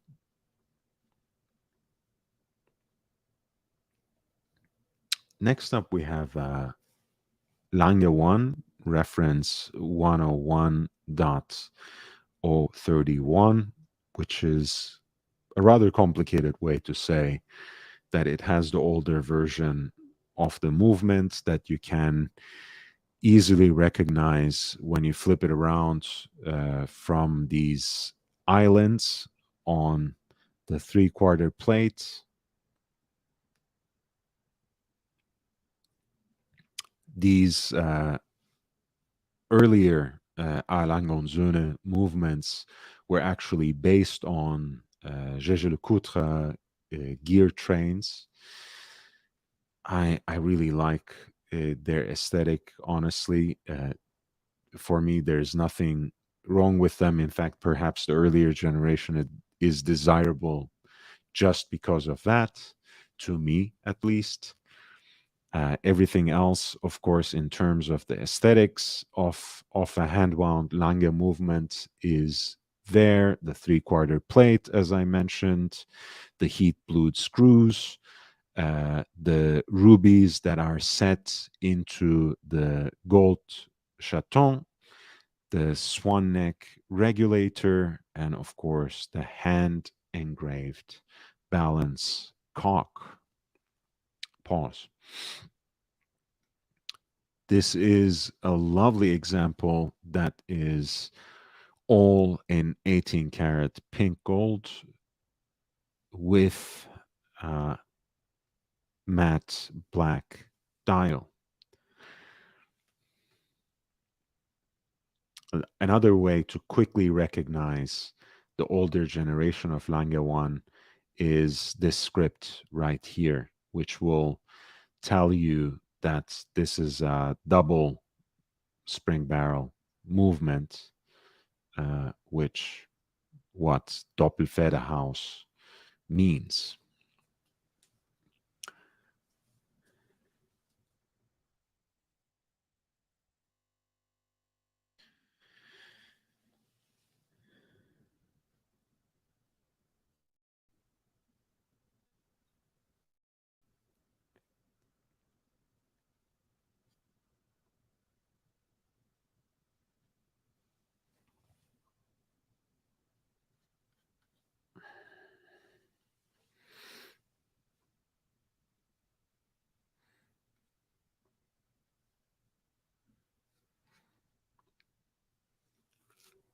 I think I tripped myself up.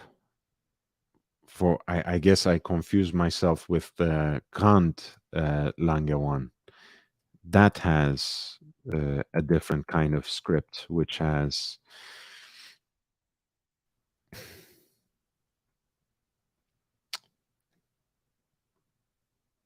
Gangreserve 72 Stunden, which says 72 hours of power reserve. I guess that's just the Grand Lange one. The Lange one still, as well as the little Lange one, still has the Doppelfederhaus. So I do apologize for that. I did not want to mislead you. But as you can see from this um, newer watch, those islands are no longer on that three-quarter plate. So that still remains a very quick way without having to ask anyone to tell if the watch is actually the older generation, which was still based on the Jaeger-LeCoultre, the JLC gear trains. Of course, something very romantic about older Lange 1 watches.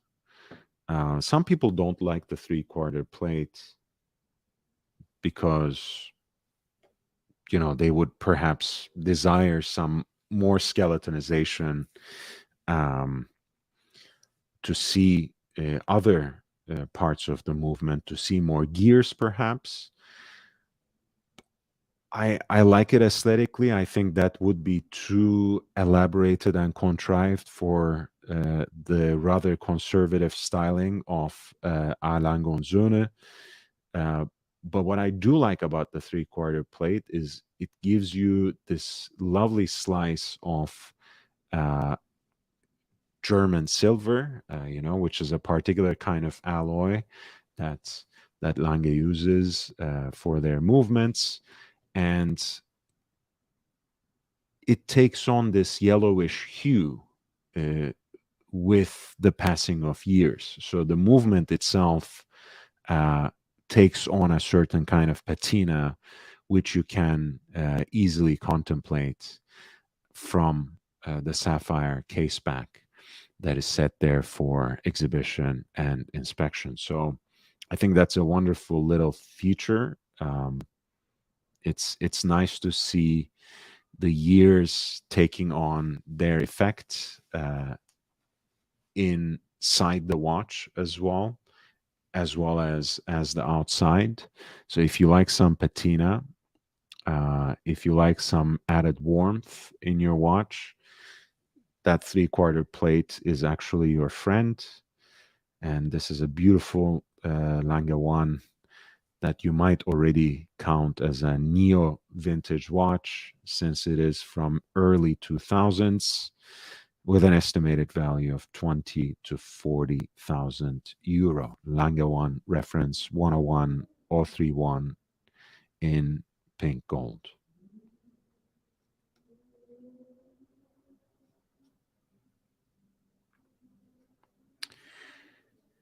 Next up is Sea Dweller 4000, right? This is uh, something of a collectible already. When the Sea Dweller was still 40 millimeters, when it still did not have a Cyclops. Um, this is 16600 from early 2000s, another watch from early 2000s.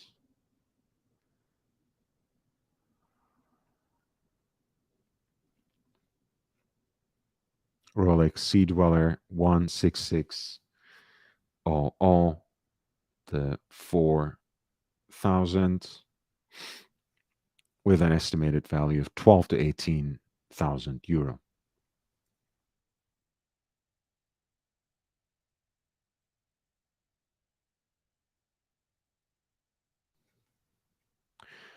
We have a very lovely 4-digit day date in the next lot. This is the Sotheby's Paris auction.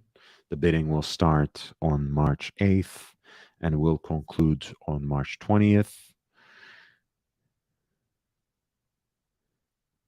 A lacquered black dial that has taken on this patina that maybe makes it look like navy almost, which is a lovely contrast from everything else on the dial and on the watch, which is very much 18 karat yellow gold from mid 70s. Of course, for those of you who are looking for the convenience of quickly cycling through the day and the date, this is not the watch for you. This is not even single quick set, certainly not double quick set. That starts with the 5-digit 18238 reference. But those of you who like not only the classic proportions of a day date, but also uh, want to own perhaps a Rolex from that 4-digit era, these still offer great value, not necessarily from an auction like this, but there are so many examples of the 1803 on the secondary markets that you can get, ideally on a matching bracelet that still has a lot of life left in it. But even in their contemporary time period, they were sold on leather straps with matching Rolex buckles in 18 karat gold. This one comes on the president bracelet in matching yellow gold, and it is expected to fetch a final hammer price somewhere between 12,000 to 18,000 euro.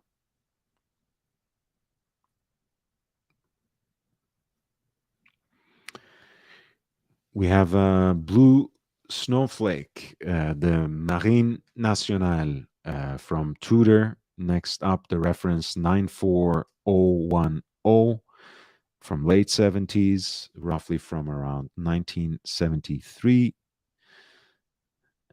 Not a bad choice for the NATO strap, even if it's a little matchy matchy,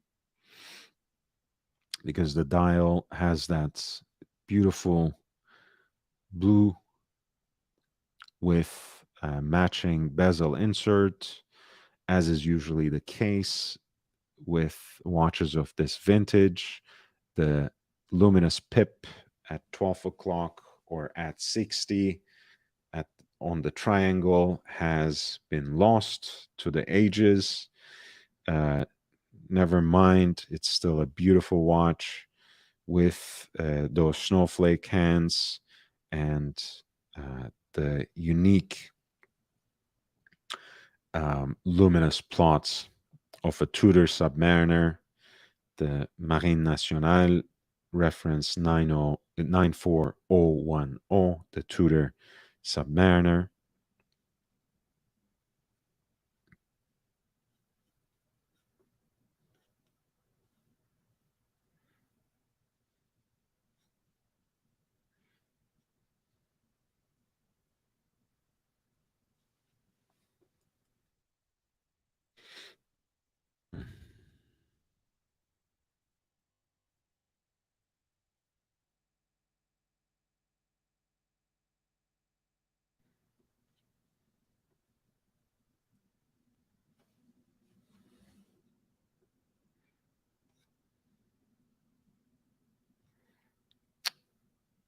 The piece has an estimated value of 15,000 to 25,000 euro, which I think is a little too optimistic, little too much, but who knows? I mean, maybe it will find the right buyer who will actually realize that sort of value. I feel like it might even get passed on, but that remains to be seen, of course. We're still more than a month away. Next up is a more modern watch, a modern Rolex watch with a very striking chocolate brown dial on uh, pink gold slash ever rose day dates. This time you also have the modern 40 millimeter look. This is a reference 228235 with that uh, diamond like waffle dial and that deep maroon color, which I think goes really well with the rest of the watch in pink gold. This particular piece is priced at 22,000 to 40,000 euro.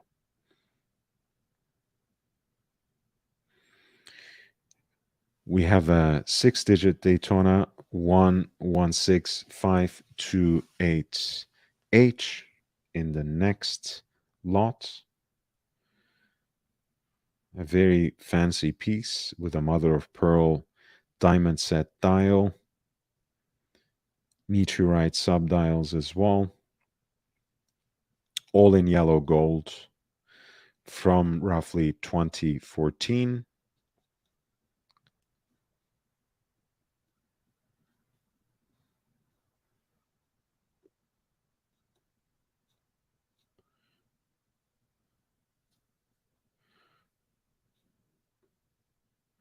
It's a relatively unique piece, especially if you are into these sorts of um, rare, semi precious stone dials in these unique configurations. And if you're into having some diamonds on your dial, this could be a very interesting option. 116528H, a Rolex Cosmograph Daytona in 18 karat yellow gold with a mother of pearl diamond set dial. This piece has an estimated value of 24,000 to 45,000 euro.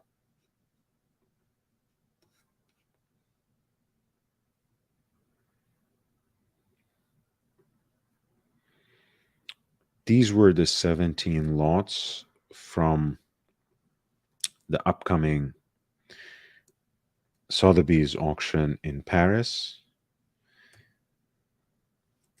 If you want me to go back to any of the lots, please feel free to direct your questions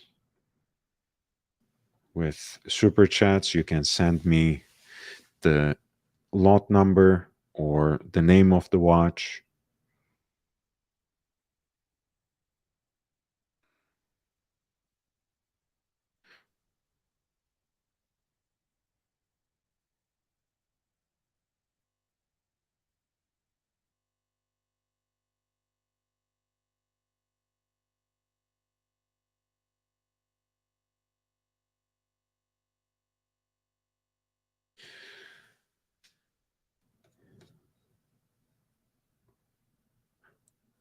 But I'm going to shift gears right now to Ineichen, Zürich. As you guys know, they already have a timed auction. We have gone through some of the pieces here. We're just looking at Piaget. So here's a Altiplano that's somewhere between square and round here. Right, kind of like that old school oyster case aesthetic that you are probably more familiar with from Panerai watches. Of course, this is a much smaller and much, much more delicate piece. It also has that beautifully fluted, finely fluted bezel that is graduated for every 5 minutes. Automatic caliber, black dial.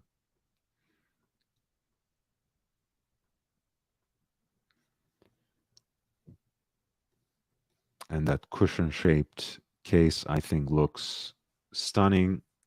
With more than 8 days left, this piece is being bid at 1,500 Swiss francs. Maybe I should change that to US dollars. This is an Altiplano in 18 karat white gold with a self winding movement and a cushion case at 32.5 millimeters of diameter.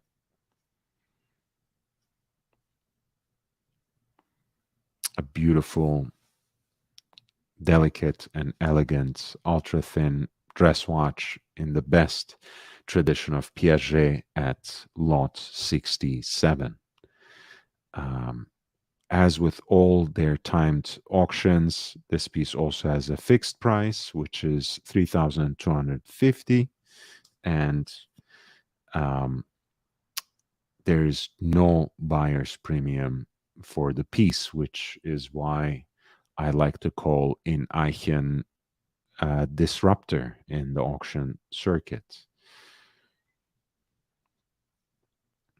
Another cushion-like case, certainly much less rounded and much more square at lot 68.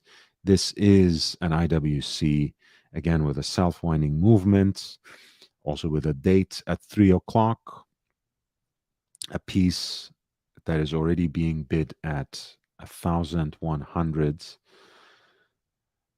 all in stainless steel with a wonderfully two-tone silver dial.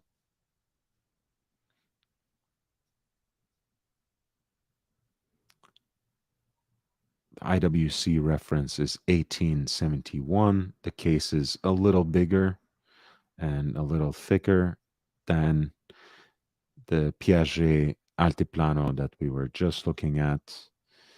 But this is a wonderful and wonderfully quirky watch as well. IWC from another era. And this has a fixed price of $2,200. And again, no buyer's premium, just as a reminder.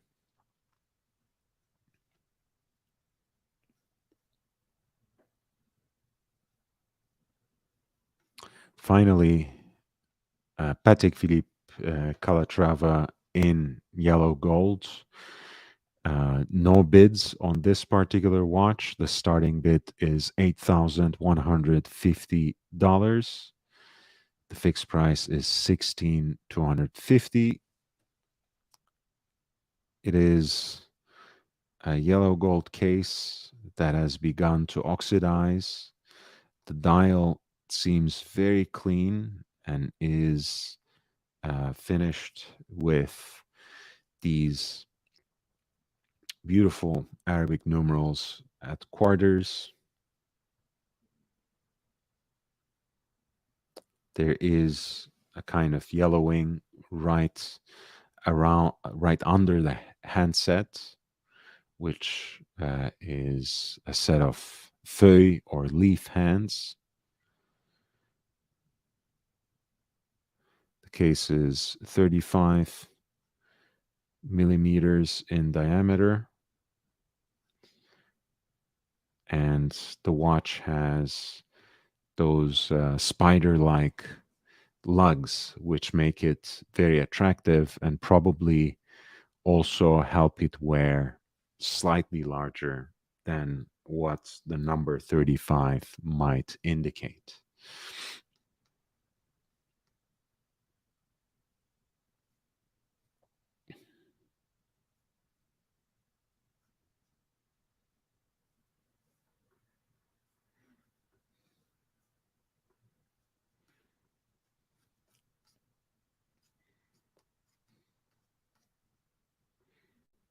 That was lot 65, Patek Philippe Calatrava in yellow gold, 18 karat yellow gold, with a starting bid of 8,150.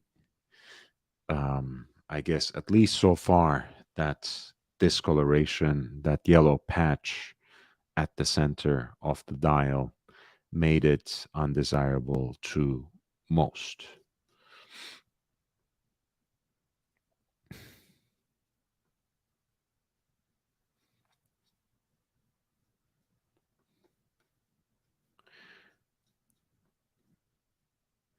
Now, what seems a little more interesting to me about auctions that are currently going on Ineichen's website is this one that started yesterday. Um, 20 pieces of de Bethune, a private collection that has a pretty nice span going through the years. Um, from the more adventurous and um, modernist and even uh, more expressive in a way pieces from a more recent time to pieces that are a little more classical and restrained in their aesthetic expression. 20 lots of Döbetün, and we can kind of go from one from the beginning, one from the end to have a good mix. Um, the first one is a DB5, which is as close as a Döbetün watch gets in a way to Breguet, even though the case itself is very much its own genre. But you have these wonderfully heat-blued Breguet hands or palm hands, Roman numerals on the hour track, railroads, um, a railroad track for the minutes and the seconds, and even the branding kind of gives you that old school Breguet uh, expression or impression, you might even say. When you flip the watch around, of course, you already see something truly unique, very lovely 18 karat gold rotor weight that has this beautiful contour, this striking cutout with an inlay of the brand's logo. And the watch comes with its box and papers, which I think by and large is something that is quite striking about this particular collection. The watches seem both well worn, well loved, but also not abused. And uh, for the most part, the boxes and papers seem to be well preserved too. But if they're missing, I will certainly remind you that they are.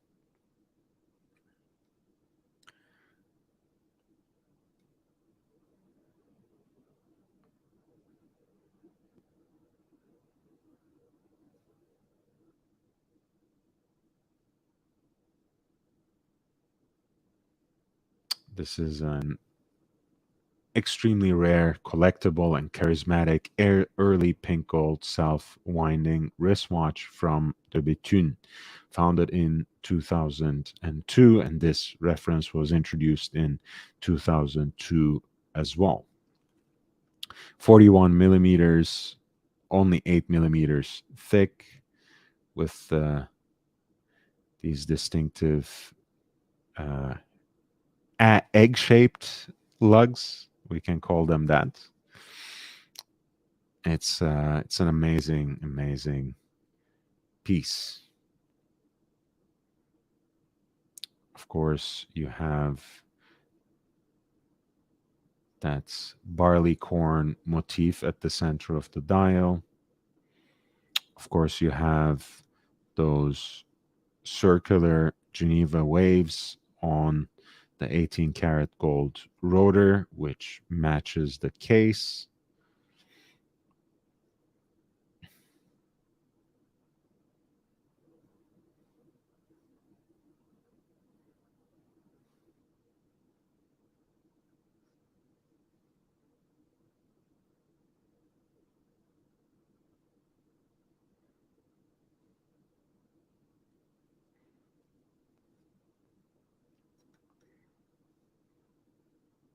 It's a it's a beautiful watch, a very early, lovely example of a DB5, which is already being bid at 48,700 US dollars. The piece lot one also has a fixed price of $97,350.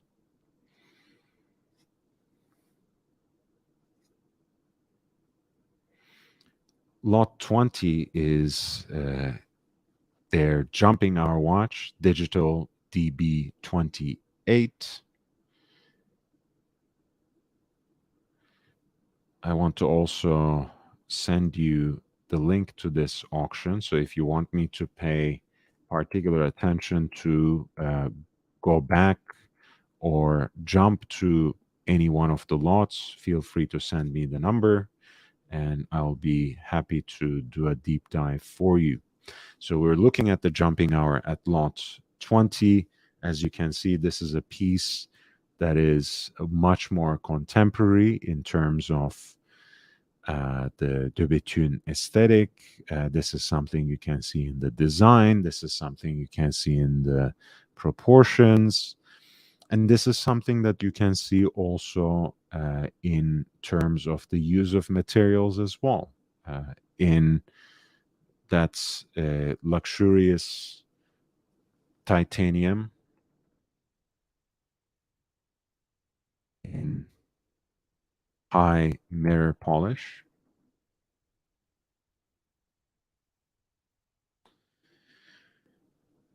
the grade 5 titanium, that famous grade, the floating lugs, the 45 millimeter case diameter. But there's also so much that still remains very strikingly de Bethune, strikingly consistent. Here, perhaps you can point to the barleycorn decoration. Of course, the logo remains the same, even though it is now at 6 o'clock in this watch. And you have that downward facing crescent kind of outlining the minute track um, in that heat blued titanium. And at the center, you have the spherical moon phase that is also framed by a circle in that same titanium, heat blued titanium with those gold dots. Beautiful watch with those scalloped floating lugs and the Star Trek symbol on the back.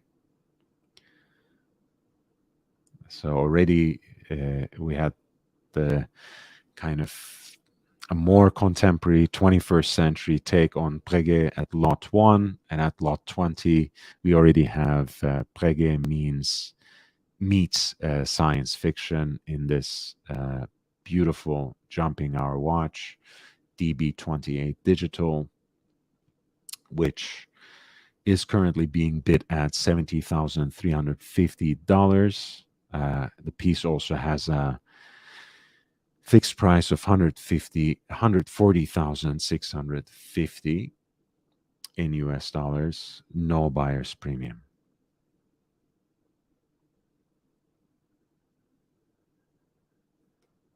Let's go to lot 19, which is another DB28. So same case construction, same case dimensions. We have that Skybridge design and an entire center dial, which has that striking heat blued titanium material with that spherical moon phase at 6 o'clock.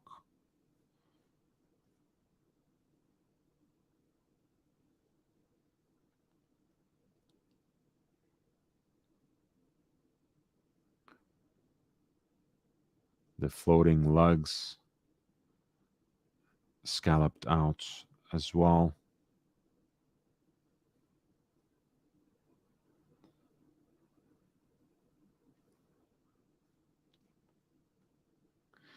And of course, one difference perhaps that you can also use to set apart those earlier pieces from this is that piece, the DB5 had something like a 32-hour power reserve, which is more in the realm of like a vintage dress watch, whereas the DB28 in this case has a 6-day power reserve. And even the jump hour, I think, had a very respectable power reserve with 5 days since it's a double spring barrel movement. The jumping hour, of course, being a rather power hungry complication. So this is lot 19. There are so far no bids. The starting bid is 75,750 and the fixed price is around 150,000. Once again, Ineichen does not have buyers premiums, which perhaps makes their auctions slightly more attractive for the buyer, for the interested parties.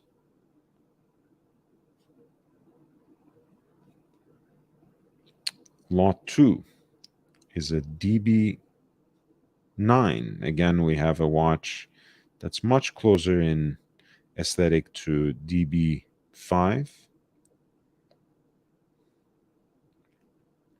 with those egg-like lugs. I think they also call them bullet lugs. Arabic numerals matched with leaf hands here.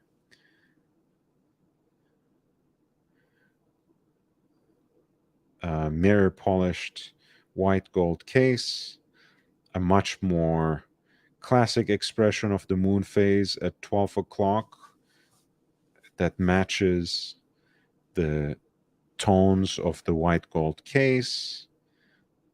Once again, you have heat blued hands and the numerals that are applied and that are very close in color to those hands. A center dial that is engine turned, that is guilloche with that barley corn design, a 42 millimeter case, slightly larger than DB5, but certainly still considerably smaller than DB28. Lot 2 is a DB9, roughly from year 2004, with a starting bid of 37,900 and a fixed price of 75,750. Lot 3 is DB10, perhaps as pure, as distilled as de Bethune watches get. You have basically an expression that is a three-hander and nothing else. Again, applied Arabic numerals that match the heat blued hands on that classic silver dial with guilloche center, the barley corn pattern, those egg-shaped or bullet-like lugs, a fantastic piece in 18 karat pink gold. It's supposed to be the first in the series.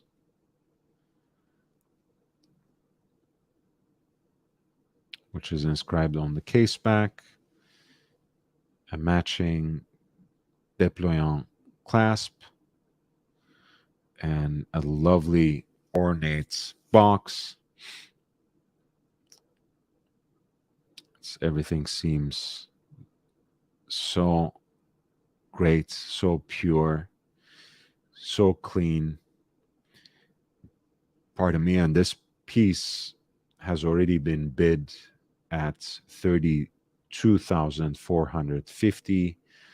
We're talking about lot 3, which is a De Bethune DB10. Nick Butter, thank you. Thank you. Can we take a look at either 9 or 10 on the Ineichen auction? To me, they have a modern style that parallels Richard Mille or some APs. Of course, Nick. By the way, I want to recognize again, Nick, Jake Brooks, these people are always here, always in the chat, and they always super chat. I really appreciate it. I really, really value you guys. Um, thank you so much. Thank you. So let's jump to lot 10, and we can look at 9 right after that.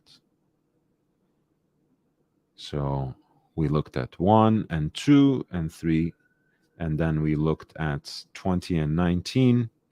Let's look at 9 and 10. And I can kind of see that. Yes. Um, I think, De Bethune has such uh, futuristic elements in a way that it escapes these simple categories as a dress watch or a sports watch, but they do have a quote unquote sports line. In this case, those two watches are put next to each other, the DB22. And this, of course, might remind you of certain iconic designs, but I think not in a way that's obnoxious. But yes, there are exposed bolts, 6 of them, and there is a rounded octagonal shape. But in either case, I think this is a watch that is very much its own genre. Um, so you can give them a pass. Certainly, I would. Even the hands, I think, belong to another world. This is a piece that is in 18 karat pink gold. Um, it's served kind of on a rubberized black leather strap, which enhances that sporty aesthetic.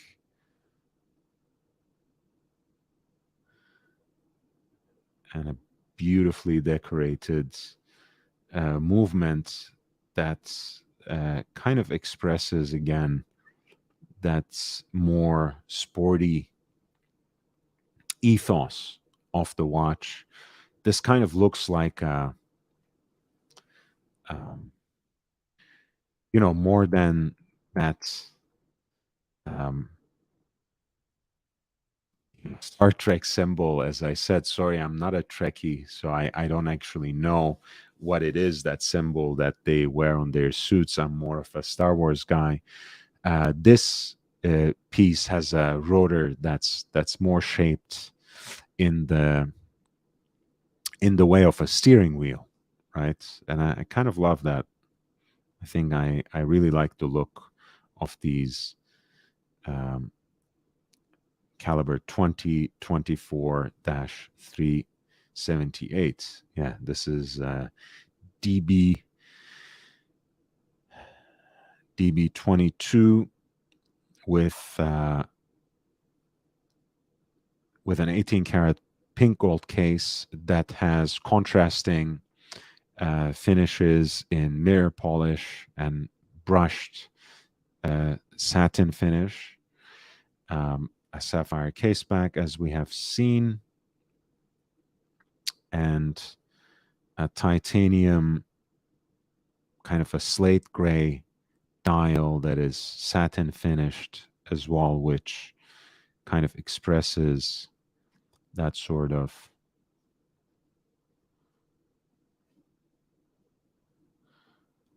I don't know what's going on here. Why is it so small?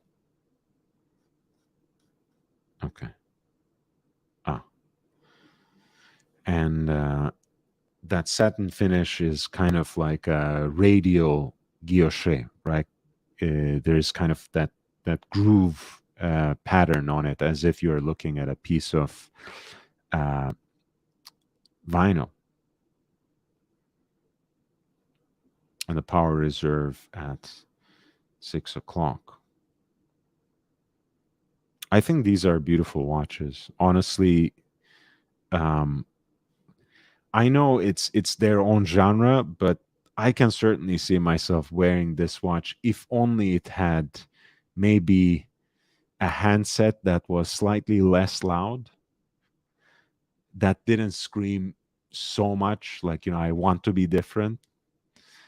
Uh, but hey, I appreciate it. There's so many watches in this genre that try to just look like another Royal Oak or another Nautilus, if not something like the Aquanaut.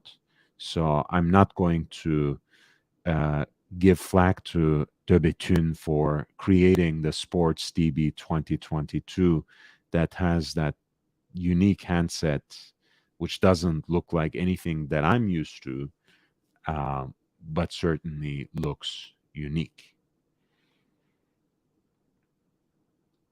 This is the DB 2022 in pink gold. It's currently bidding at 22,750 and has a fixed price of 47,700.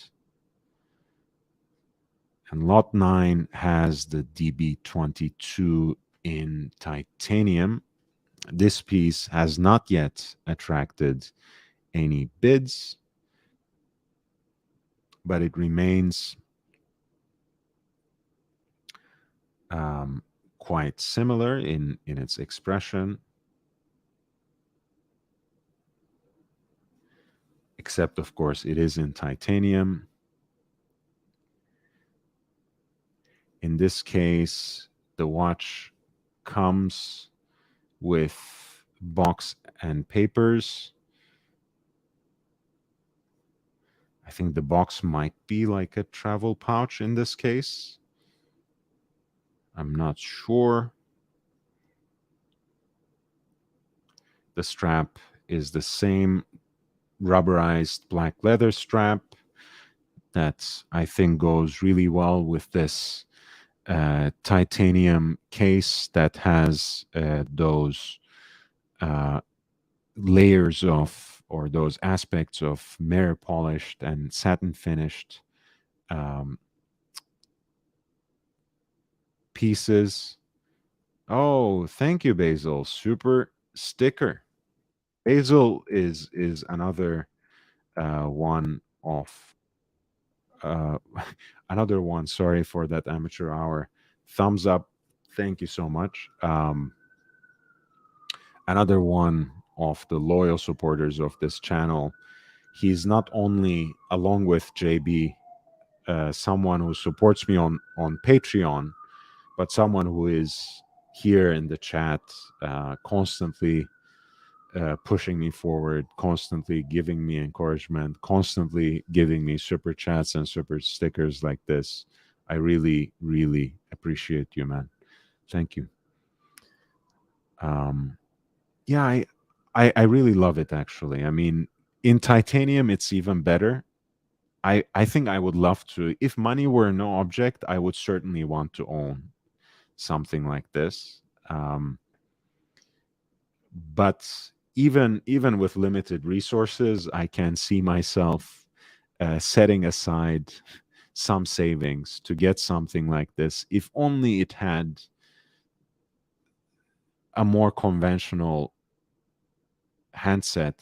But then again, then it wouldn't be De Bethune, and De Bethune is really, I think, a very admirable brand. I mean, um, even the design of this movement, uh, the balance bridge, the symmetry between the balance bridge and that skeletonized rotor, all these elements of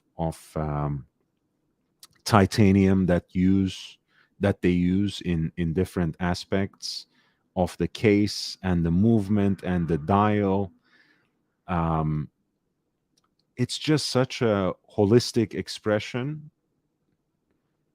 Um, I know the DB22 is I think like 48 millimeters, But much like the uh, Roger Dubuis Easy Diver, which is 46 millimeters, it's the kind of watch I would love to own, and I don't care if it looks ridiculous on my wrist. It's this is the kind of watch that's supposed to be loud, obnoxious, larger than life. That is the genre.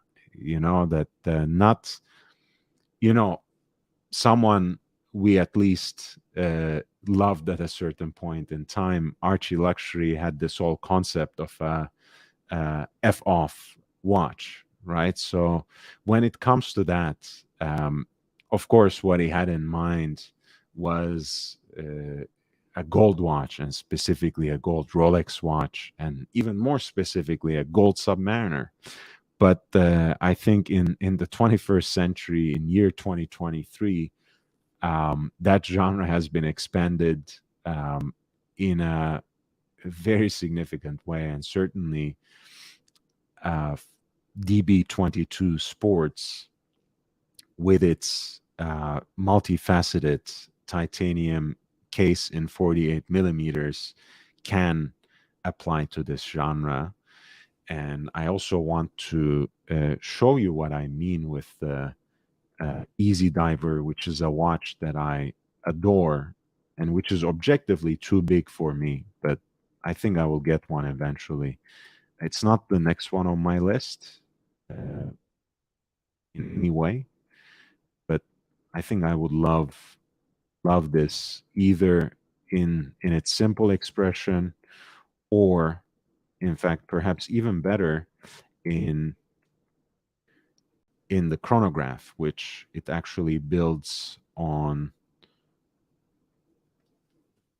the Lemania CH27. But here it is, the three-hander version of the Roger Dubuis Easy Diver, which at least used to be their um, sports activity watch, uh, built kind of on this more aggressive, brutalistic expression of the sympathy case. I adore the three pronged lugs and the way that the rubber band integrates with them, as well as that salmon dial that has that cobblestone like decoration. A fantastic watch. Of course, it is 46 millimeters, so quite a beast, but so lovely. And of course, is carries the Geneva hallmark both on its self-winding movements and on the case of the watch.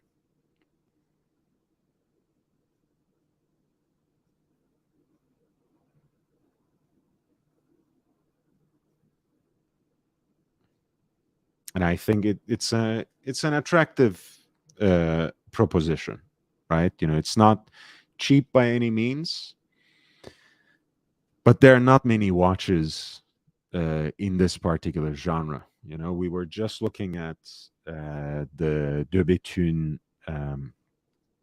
Sports, the DB 22 in titanium, which is multiple times that, if it attracts only the starting bid, if it can be sniped like that. Um,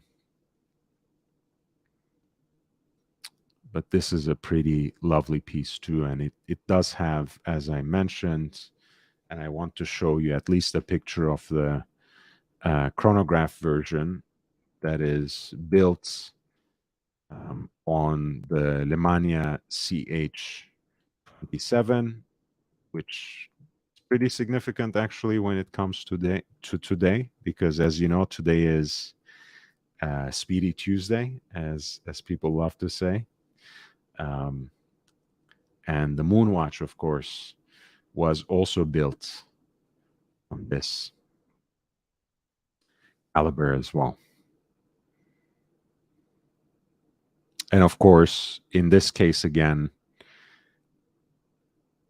that Lemania CH27 is assembled, finished, and regulated to the standards of the hallmark of Geneva that you can see here on the movement and here on the case.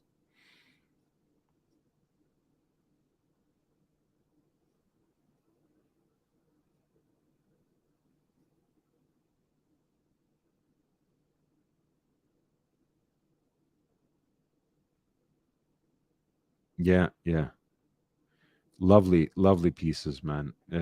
Roger Dubuis, I think, is still a very underrated brand in many ways, especially for these sorts of pieces, like the sports activity easy diver line that falls through the cracks. And as you can see on this auction, Nick, everything seems to have already attracted some attention. The prices have been going up. And I'm not saying lots 9 and 10 won't sell or anything, don't take me wrong. But, compared to the others, they're almost reasonably priced, right? Everything else in De Béthune is reaching the level of unobtainium. So these are these are still, I think, relative value within that line, especially the titanium one. I think could be an interesting proposition, depending on where it ends up, of course. Okay, going back to, since we went through those more futuristic pieces, we go once more back to lot 4. This is basically a three-hander with a pointer date at the very center of the dial. A beautiful guilloche decoration. Again, that kind of has this rosette pattern that covers most of the dial, with barleycorn guilloche on the periphery. Again, an 18 karat pink gold case. You see the movement here is much more akin to the DB22 rather than the more futuristic Skybridge, Star Trek kind of architecture of the later movements. Again, self winding with a skeletonized rotor. I also love the presentation boxes. Like, that looks like Ferrari red to me. It's so beautiful.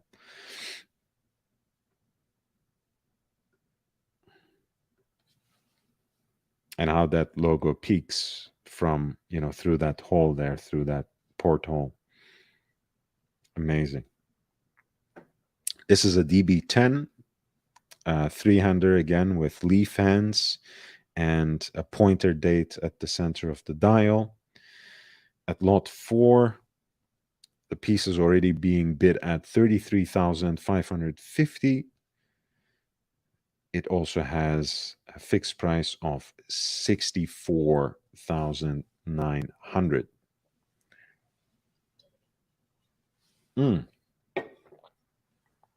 My bad. I was sure that this was pink gold. I guess it's just yellow gold and the way it has taken on the patina. So I'm glad I confirmed that.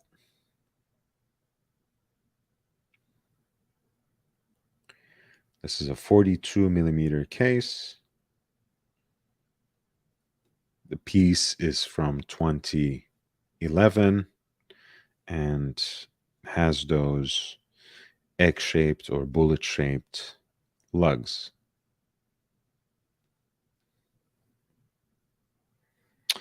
Honestly,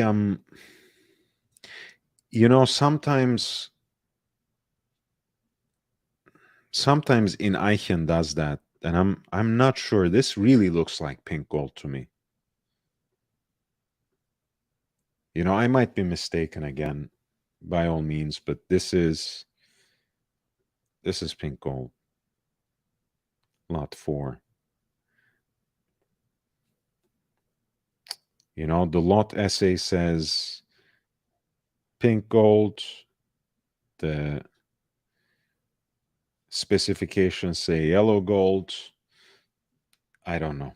I would highly recommend, if you're genuinely interested in the piece, if you're planning to bid on the piece, send an email and make sure what it is that they actually mean. Kind of looks like pink gold to me. Might as well be yellow gold as well. You never know. This is just a computer screen, and their visuals might not tell the whole story. John D, thank you so much. John D999. There's a great article by Wei Ko which vividly explains how the independent watchmakers have returned to the origins of watchmaking: collaborative, artisanal, and beautiful in their uniqueness. Thank you so much, John D, for sharing this. And I want to also, once again, since we are talking about De Bethune, um, urge you to watch, whenever you get the time, the three-part documentary that Waco recently did for Revolution magazine, where he visits De Bethune in their manufacture and interviews both Denis Flageolet and the current De Bethune CEO, uh, who whose name is Pierre Jacques. Um, of course, the company was initially founded by, I think, Davide Zanetta and Denis Flageolet.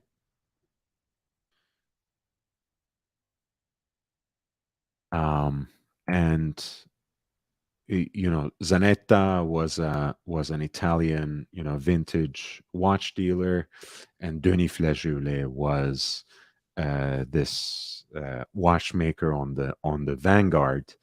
As you guys know, Denis Flageolet was also a collaborator of François Paul Jean, in this manufacturer that they called THA, uh, Technique Horloger Appliquée, like uh, applied horological techniques. Among other things, they have also reproduced the monopusher chronograph movement for that Cartier Tortue monopoussoir, the monopusher chronograph in that cushion shaped case that Cartier uh, introduced for their CP collection, the private collection that came out of Cartier Paris. Um, I w- I think that collaboration also included, at least for a little while, Vianney Alter as well.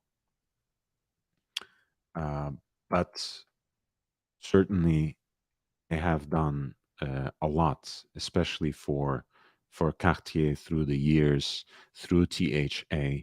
But in 2002, it was Denis Flageolet, who, in his collaboration with David Zanetta, uh, they established De Bethune, and um, today again they're one of the most unique watchmakers, um, that not only proved their metal in uh, very unique designs, but also in material experimentation, which again um, really brings, like John Dee said, watchmaking to its fundamentals, right? And I admire Waco's work anyways. You know, again, sometimes I get frustrated by the fact that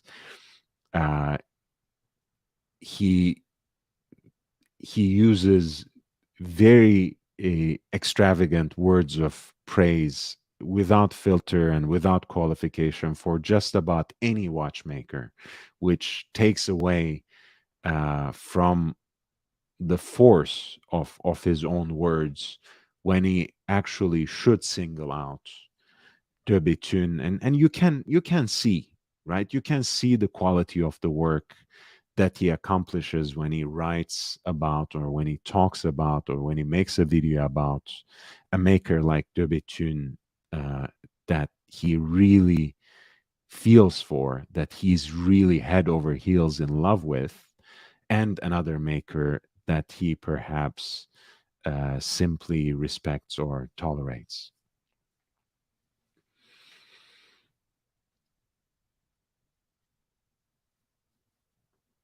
Yes, JB, thank you. I really appreciate all of you who are supporting me in this way.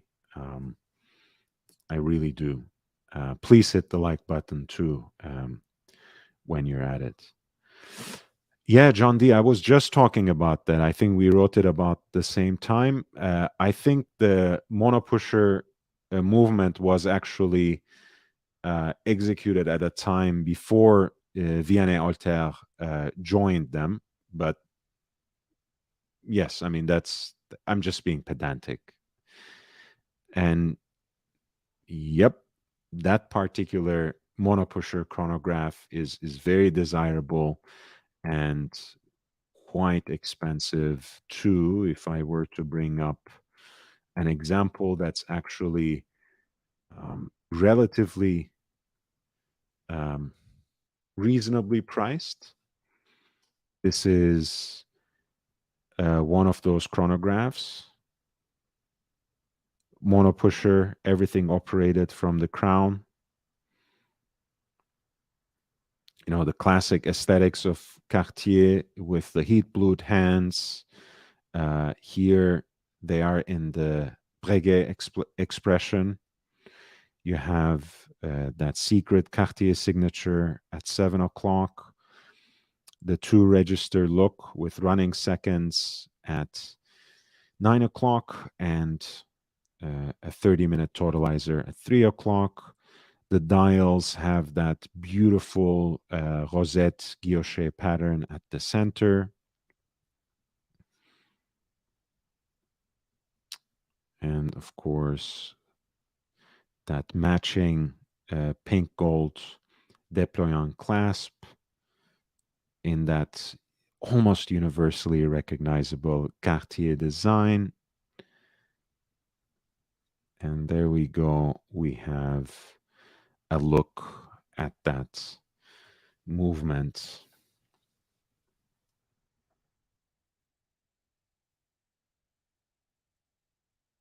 which is made by uh, THA, Technique Horlogère Appliquée, and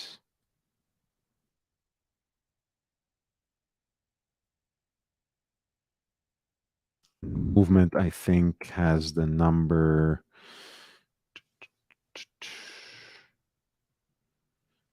045MC.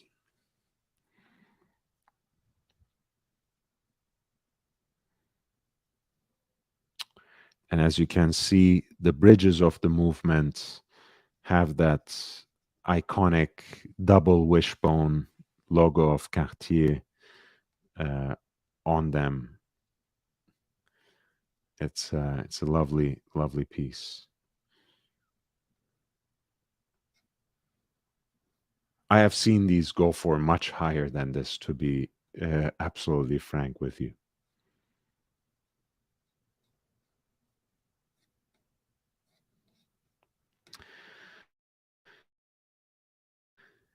Yep, movement that was reiterated from the 20s by THA, I think by Denis Flageolet and François Paul at a different era of their career.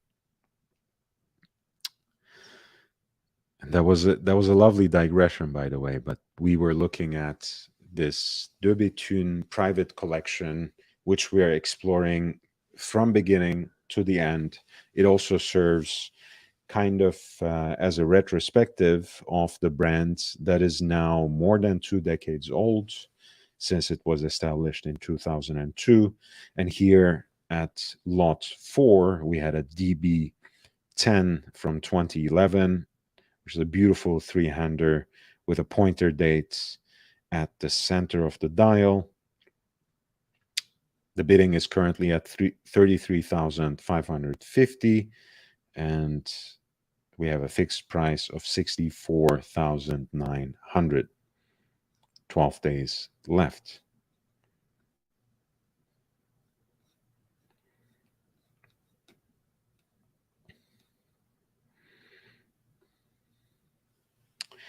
Lot 17. Once again, we have a much more experimental piece, Imperial Fountain, Chinese Zodiac in white gold. Look at that fantastic dial that I don't even know how to read, but who cares? It's beautiful. And I mean it when I say this. I mean, honestly, if I could afford something like this, hey, I would learn a new language to be able to read the time. Bring it on.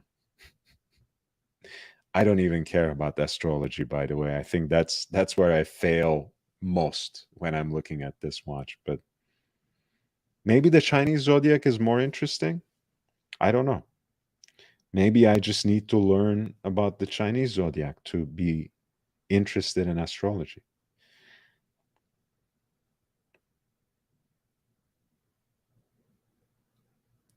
That being said, this is on that same DB25 case, which perhaps by now is the most recognizable. It has those pierced or floating lugs. Um, Here it is executed in white gold. The crown itself is beautiful and very easy to grab and manipulate. I don't know if you have had a hands-on with these kinds of watches, with De Béthune watches. They're beautiful from that early period. They're very exciting to even handle in the more contemporary execution. And DB25 is perhaps again the most recognizable these days. The example at lot 17, the Imperial Fountain Chinese Zodiac, is based on that case. It has a hand engraved rose gold dial with a blue titanium center, and again with a hand engraved zodiac dog heads on that heat blued titanium center.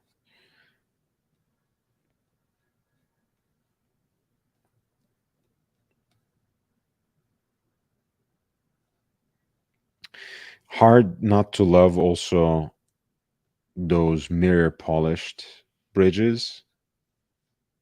It's it's an amazing, amazing piece.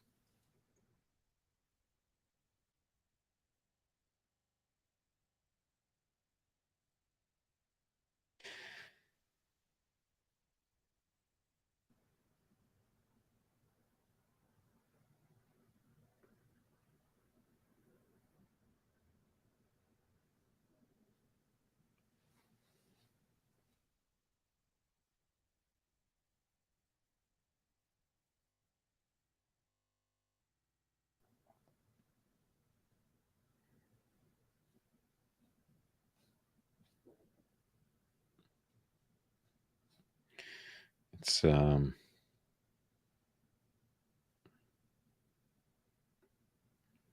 just I think the different finishes, uh, and applications of the platinum on the case, I think, even that I think is very fascinating to contemplate.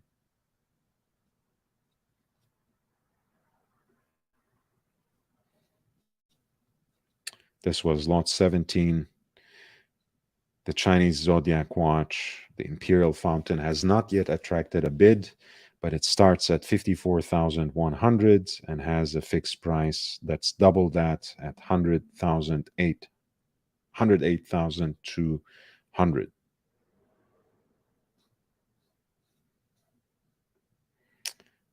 We're waiting for you, Nick. We are here.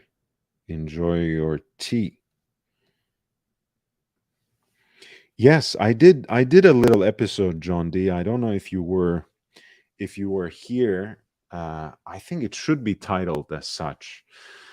But hey, time has come for me to go back to some of my earlier live streams and at least categorize them with playlists by brand, because there was that one episode where I talked quite extensively about CPCP and why people love it so much, and how it was this conjugation of um, Cartier's design aesthetics with the emergent wave of independent watchmaking. And it's a whole decade, right, from 1998 to 2008.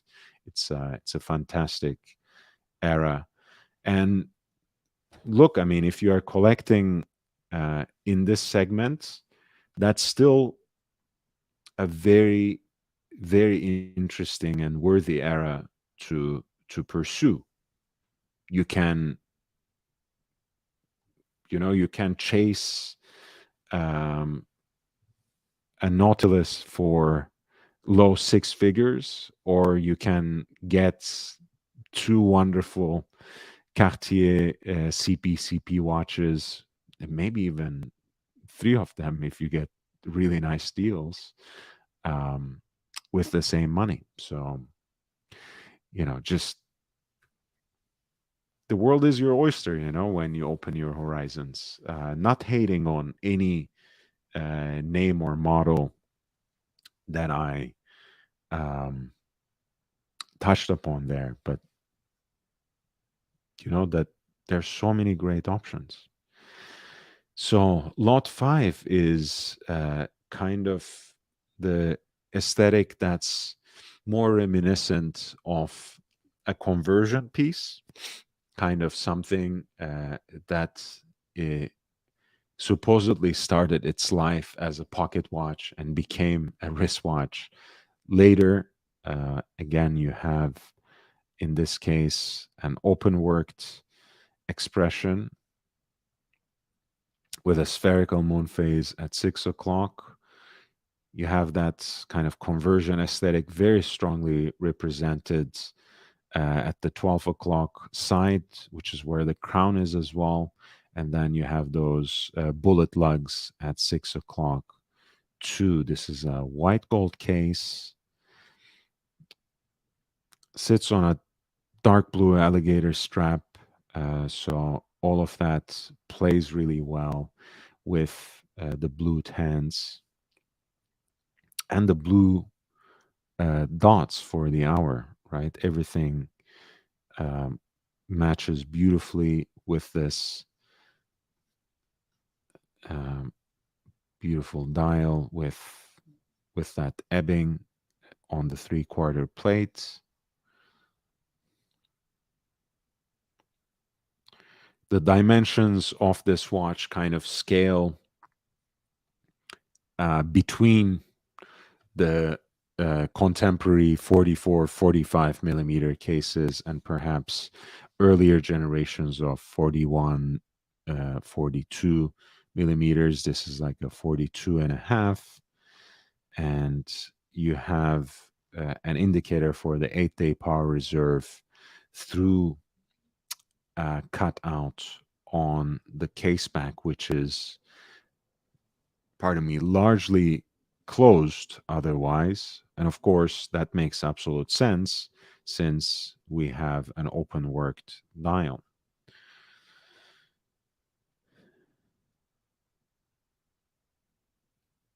This is a much more contemporary piece compared to the earlier parts, compared to the first four lots.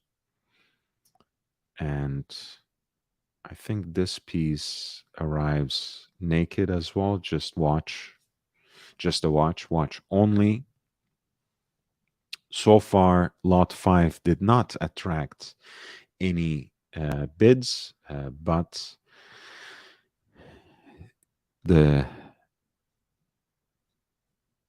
this revolving moon in white gold has a starting bid of 37,900 and a fixed price of 75,750 with 12 days to go.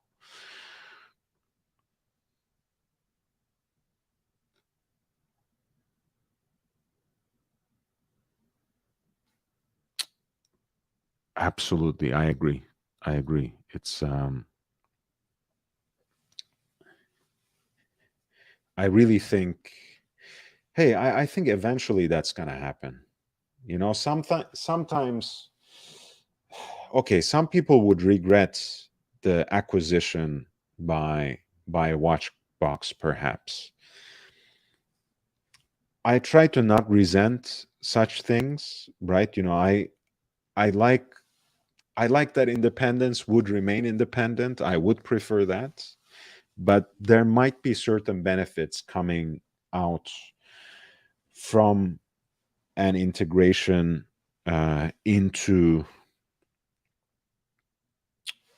that sort of operation, especially if they don't mess too much with everything that is so unique to Debetune, and that is really their own thing. That is really their own expression that's not really found elsewhere. But maybe that sort of corporate arm might encourage them to put out watches that are smaller. I wouldn't be surprised because increasingly there's more demand towards watches that are 40 millimeters and less, and that could be an interesting genre. Again, I think a lot of the more modern Debetunes are supposed to be larger than life, anyways. But for me too, John D, they're just too big. So even if I were shopping for that kind of watch, probably it wouldn't be the first thing that I would go for at that price segment, but it is what it is. So next up is another DBS at lot 6, again in white gold. This time you have blackened expression in the open worked dial.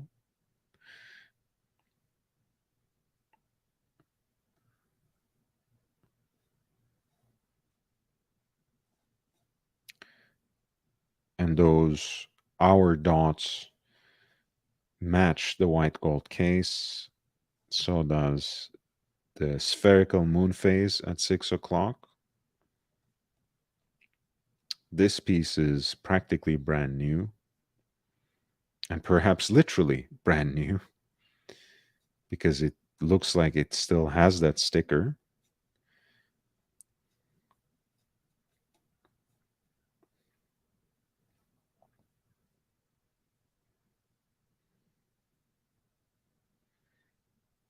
This is a lovely piece as well, even though I like the one at lot 5 a lot more.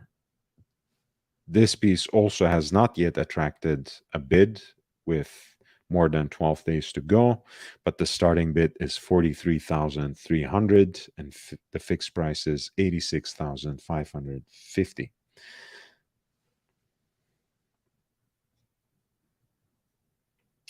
I want to start a poll also in the chat. I appreciate it if you would answer. Would you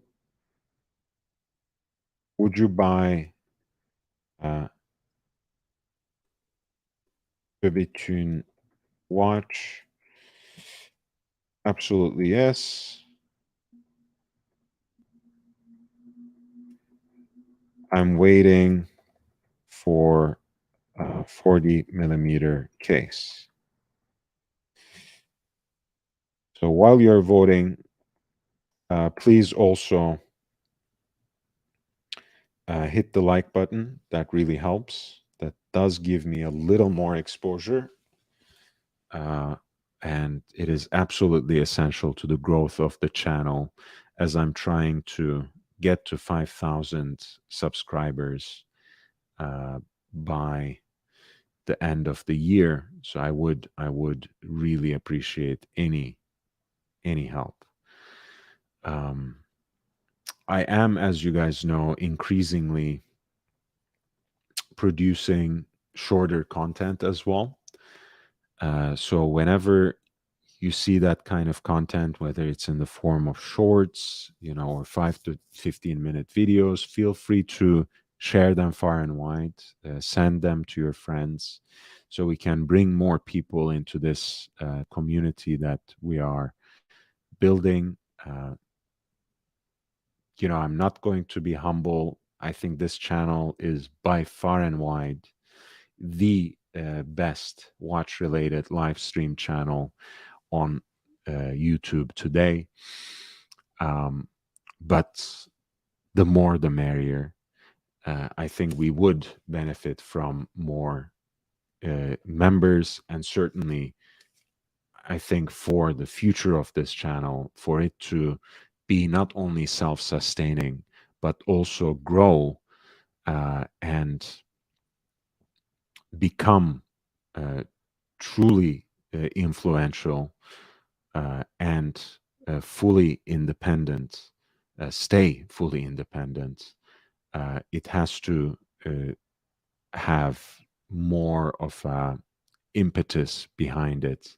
So please do share it far and wide. Please also follow me on Instagram. All of these things help me grow this platform and ultimately um, help me dedicate more time to the channel, which returns to you in terms of the quality, most importantly, but also quantity of the content as well. More live streams, more content that is in shorter form, that is more scripted, that is more focused. The interviews, of course, that take a significant hour, time from my workday.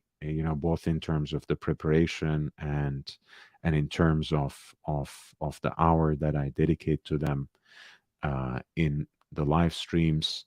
So all of this helps, of course. Your super chats help. Your support on Patreon helps. I really, really do appreciate all of you. Thank you for your presence and support.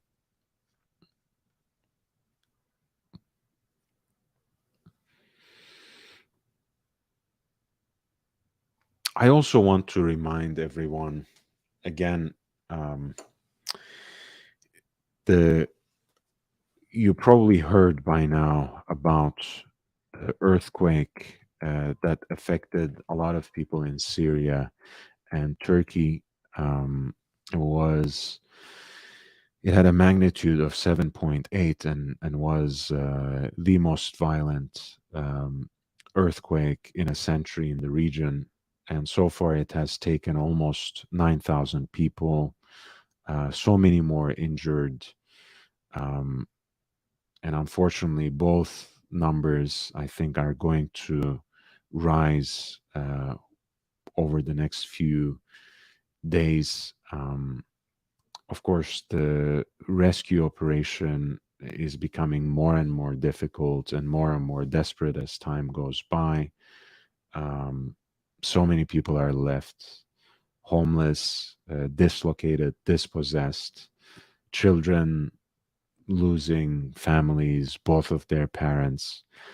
Um, I was planning to celebrate the anniversary of the channel on Friday, I was planning to mark that occasion.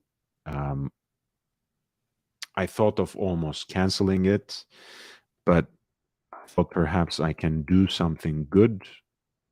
Something good can come out of it. I looked into using YouTube Giving, but unfortunately, that's a program that is reserved for channels with more than 10,000 subscribers. I only have 1.34. So, what I will do instead is uh, on that marathon that's going to start at 6 p.m. on Friday, February 10th, with my um, on my uh, clock, 9 p.m. on East Coast time. Uh, I think it's wait a second, what time is it?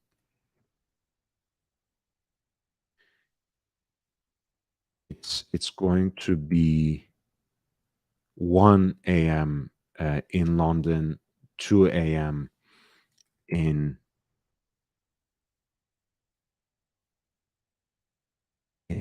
Paris, and it is going to be, I think, 5 a.m.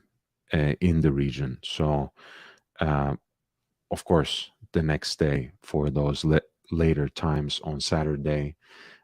So I'm gonna dedicate that live stream, and all the proceeds from super chats are going to go to UNICEF, designated for uh, children in Syria and Turkey,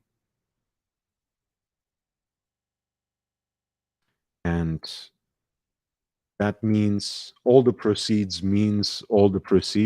So the super chat amounts uh, are going to be donated by me to UNICEF, and I will do that right at the end of the stream. And I will top off, the cut that Google takes, and whatever I have to give to the tax. That's the least I can do, if not more. So everything that you donate there is going to go to UNICEF. And I see there's already a donation. This is an incredible community. You see SP, 15 pounds sterling.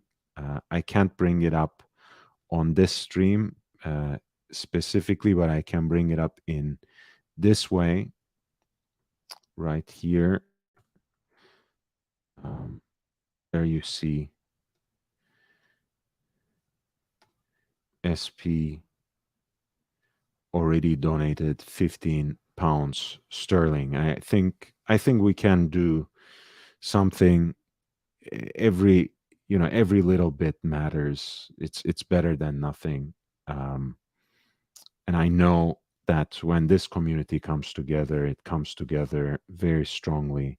But whatever little that we can gather, I will donate it in full, in terms of the super chats, to the UNICEF, and earmark it for children, specifically in Syria and Turkey. So that will be the purpose, the new purpose of the anniversary stream on Friday.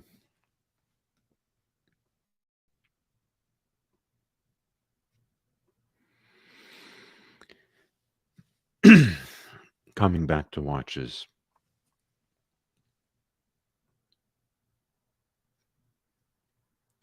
Lot 7 is the DBD in pink gold. Again, it preserves that conversion aesthetic.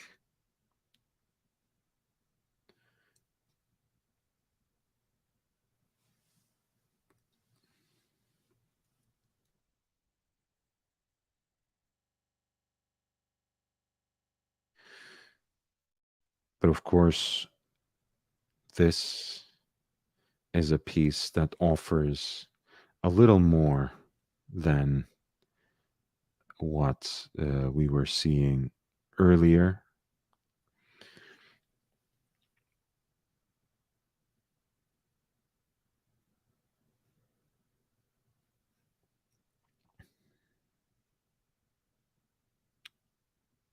It's a calendar watch, it's a jumping hour watch,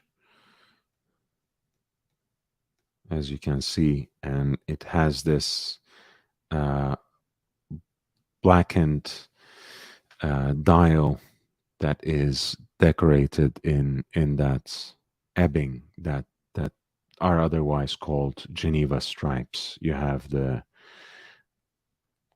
jump hour at 6 o'clock. Again, the digital indicator for both hour and minutes. Minutes right in the middle as a focal point, and the uh, day of the week, the date and month in a single line right under the brand name at 12 o'clock. The crown is at 12 o'clock as well. This is a piece in 18 carats pink gold. Through the sapphire case back, you actually are looking at the starry sky, which has a spherical moon phase as well. This is a piece that is in mint condition, almost, barely worn, it seems. 6 hours of power reserve, 6 days of power reserve, I'm sorry. Full calendar and a jumping hour piece. The bidding has already started at 108,200, and the fixed price is almost twice that at 216,350.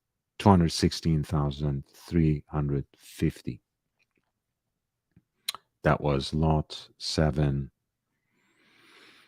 full calendar jumping hour by De Bethune.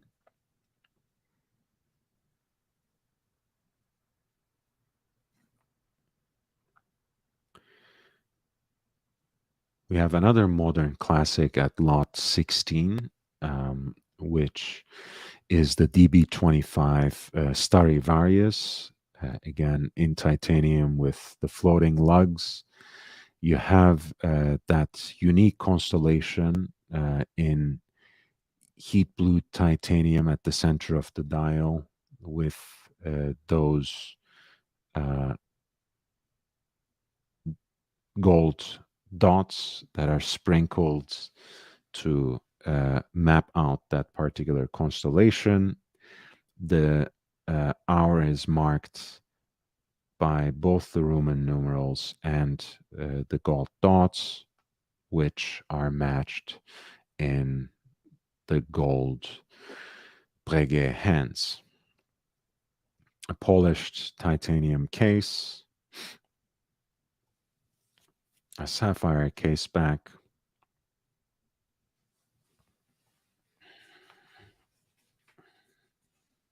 and a rhodium plated hand wound movement that offers 6 days of power reserve thanks to its dual barrels.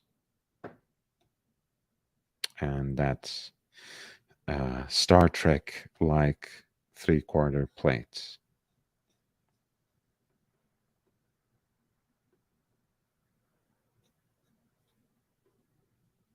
The watch is basically brand new.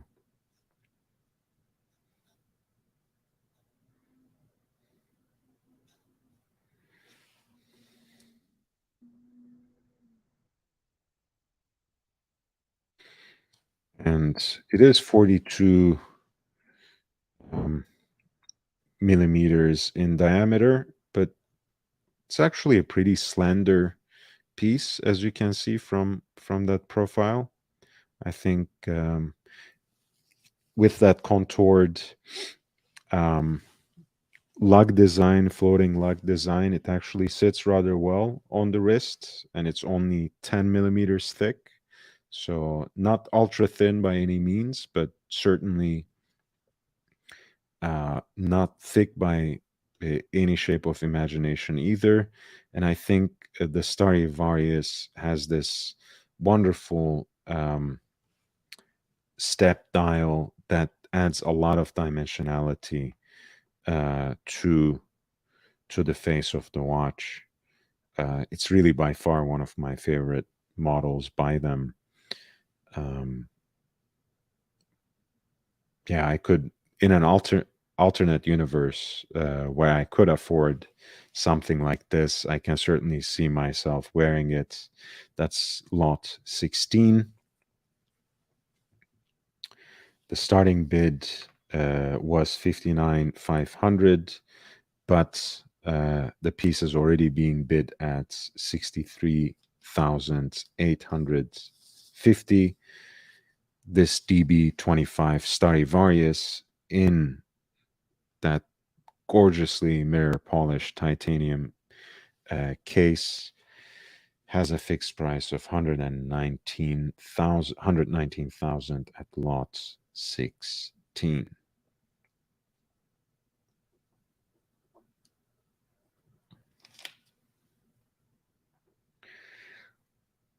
Lot 15 is another DB25 midnight blue and white night.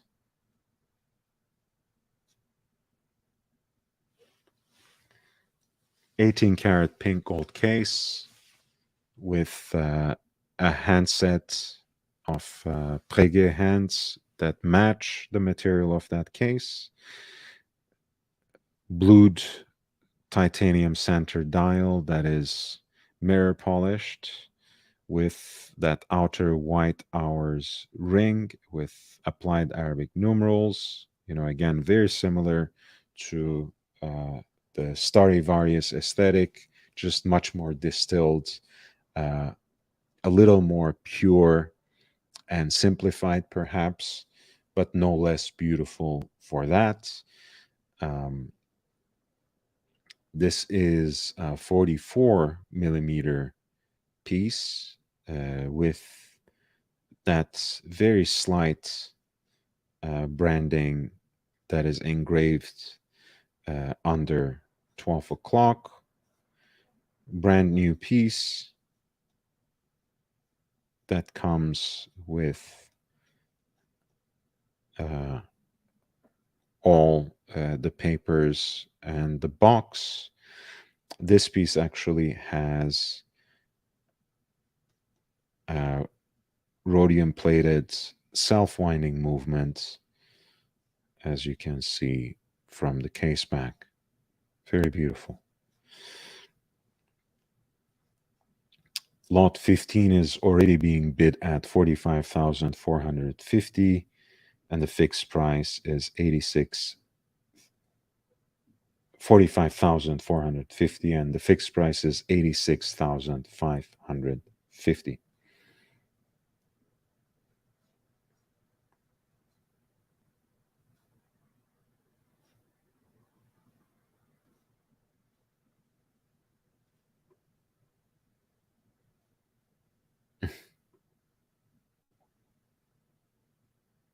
Ah, that's good. Thank you, Nick Butter, for teaching me this because I had no clue. So it's the symbol of Starfleet. Next time we see, at least we can say that the three-quarter plates of uh, de Bethune calibers is very reminiscent of the Starfleet symbol in Star Trek. I mean, look at this, by the way, that the balance wheel itself is also made from heat blued titanium with those, I think, bearings that are white gold, if I'm not mistaken. Let me double check. This is the DB25 Stradivarius. Just want to make sure that I don't.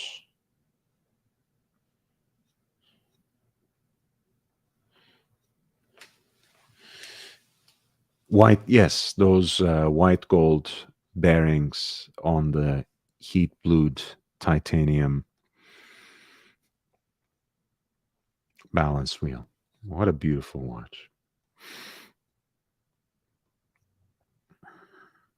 And again, lot 15 has a self winding movement that has that skeletonized rotor, um, and other parts of the movement that benefit from that heat blued titanium expression as well, including the balance bridge.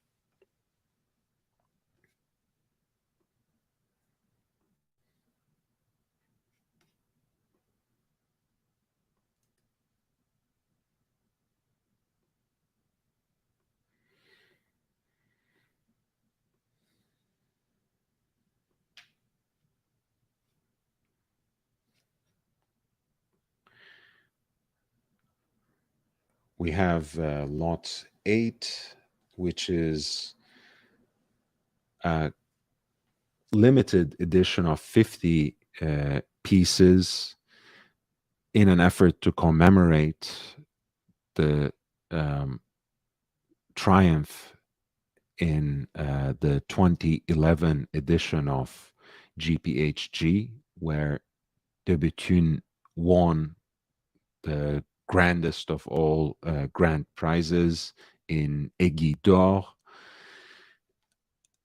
with the DB28, of course.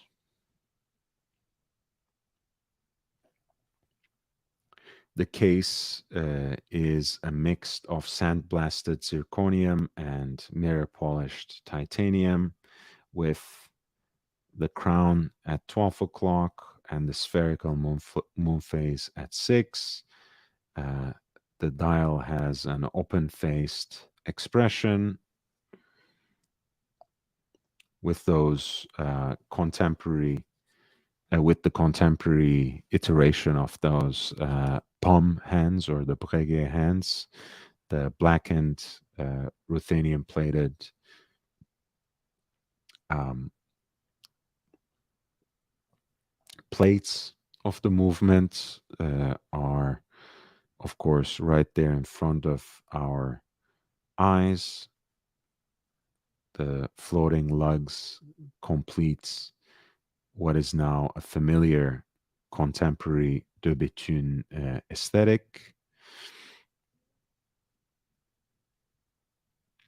And the hand wound movement at full charge gives us a 6-day power reserve, which has an indicator on the back.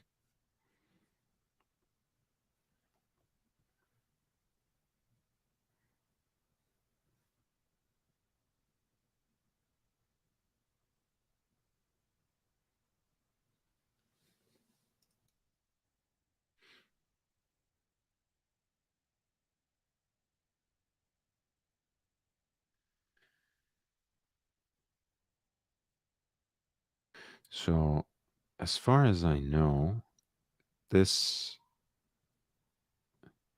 this piece had basically two versions. The DB28 Aiguille d'Or edition.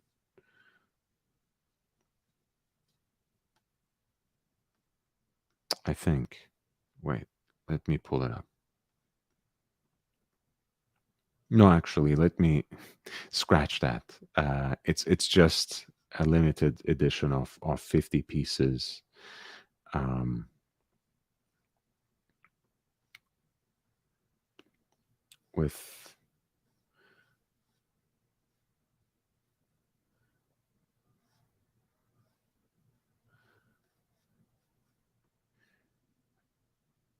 with the mirror polished titanium grade 5 case that's 42.5 millimeters in diameter and 9.2 millimeters in thickness. Um, and I think sandblasted zirconium in its outer expression.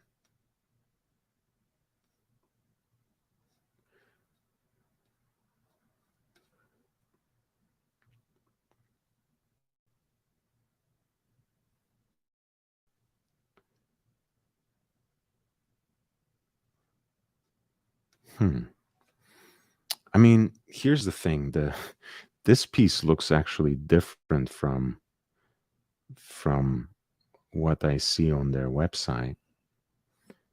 So, but I think in either case, it's just two different finishes of the titanium.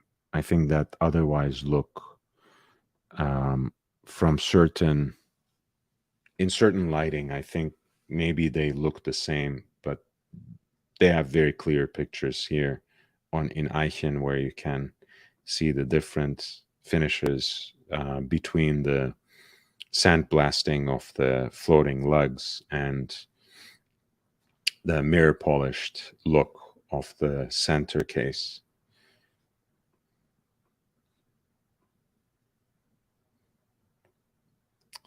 This is lot 8, de Bethune DB28 Aiguille d'Or, which is a limited edition of 50 pieces. This is number 12, apparently, of 50. The bidding has started already at 64,900 US dollars. The piece also has a fixed price, double that amount, 129,800, with 12 days to go. Again, the Ineichen auctions don't have a buyer's premium, so keep that in mind. That can be an interesting advantage. And you can see that this buckle actually echoes the floating lug design that characterizes the modern, the contemporary de Bethune case. We have already discussed the sports DB22 watches at lot 9 and 10 with Nick Butter's encouragement. The DB22 at lot 9 is mint, really brand new version of the piece in titanium that has so far failed to attract any bids, but there are more than 12 days to go, and the starting price is 21,650. And the pink gold version, which is a little more broken in, is already being bid at 22,750. It also has a fixed price of 48,700, which is a little more than 5,000 more than the titanium version and its fixed price. And I'm going to finish this for you guys. We have 4 more watches, lot 11, 12, 13, and 14. If you want to contribute to the channel, you have all the information. And, you can always super chat if you have any last minute demands or requests or any pressing questions. Lot 11 is a DB15 perpetual calendar with that unique spherical moon phase at 12 o'clock, a pointer date at 6 o'clock, wonderful leaf hands, day of the week at 9 o'clock, month at 3 o'clock, and again, that recessed center dial, which is wonderfully scalloped by Guilloche and with various shades of blue really attractively contrasting against the silvered classic dial. You can see the watch displayed in its beautiful box there, which is a fantastic exhibition, by the way. So you have a nice way to show off the piece, even when you're not wearing it.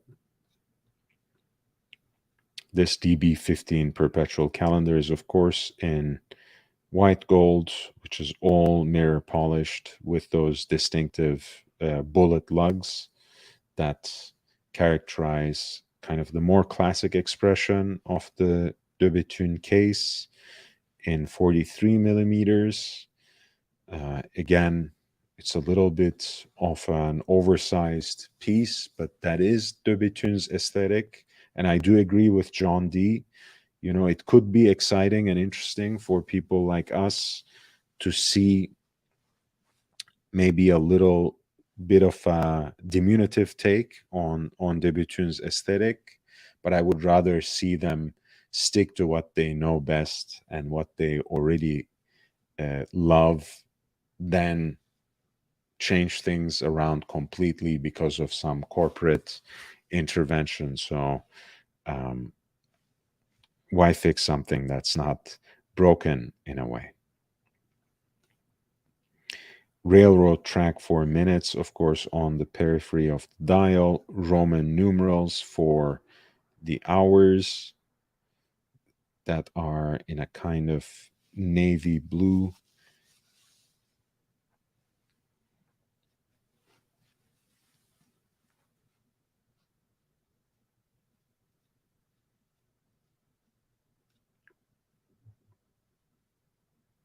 And we can once again see that Starfleet symbol as the three-quarter plate of the caliber. The heat blue titanium makes up the balance wheel.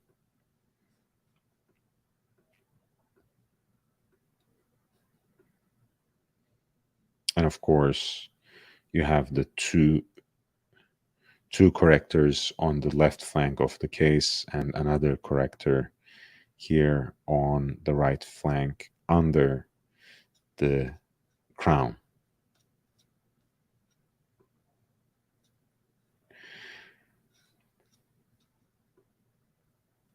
This was a DB15 perpetual calendar that has not yet attracted a bid, but the starting price is 70,350 in US dollars, and roughly double that is the fixed price of this watch, 140,650. Lot 12 is another perpetual calendar. This time it is a DB17 with the spherical moon phase once again. That shows the moon phase for both spheres. It is at 12 o'clock, and the guilloche decoration looks like rays of light that emanates from that particular subdial. You have heat blued Breguet hands and a similar expression of the perpetual calendar, day of the week at 9 o'clock, month at 3 o'clock, a pointer date at 6 o'clock in a pink gold case with those bullet lugs and a matching pin buckle. And that Ferrari red presentation box. This was a piece apparently that was bought from the Hourglass.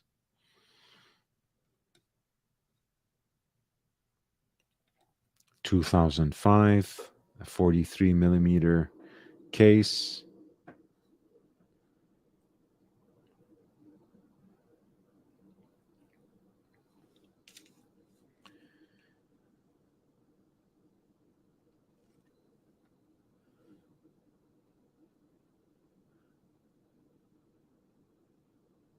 And again, what we have is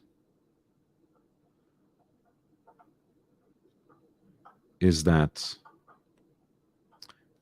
let me see. Let me get a good visual of this so you can see how they make the hands to fit the aesthetic of the style.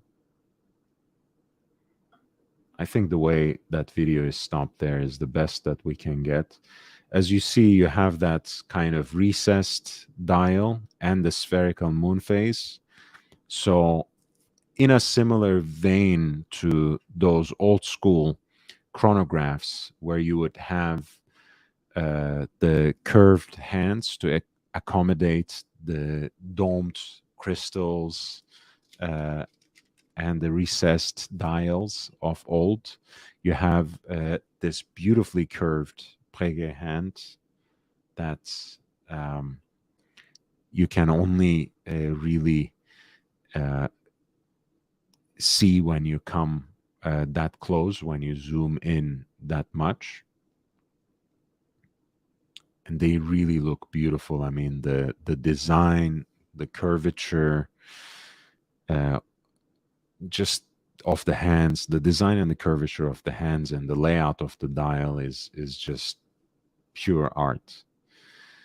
This is lot 12, DB17 perpetual calendar in rose gold with a beautifully guilloche decorated white dial, a spherical moon phase. The starting bid, which is already made, is 75,750 in US dollars, and lot 12 has a fixed price of 151,450. The last two now, lot 13 is a brand new DB25, a very simplified expression of it, a very pure, distilled, and clean expression of it. Recessed dial, which has that guilloche decoration with lots of depth at the center of the dial, a railroad track for the minutes on the periphery, and that Roman numerals that are laid on that recess, on that um, raised part of the dial. And you have a power reserve at 12 o'clock, which is very discreet and beautifully expressed. And of course, as is characteristic of the DB25, you have those pierced floating lugs on this 44 millimeter pink gold case.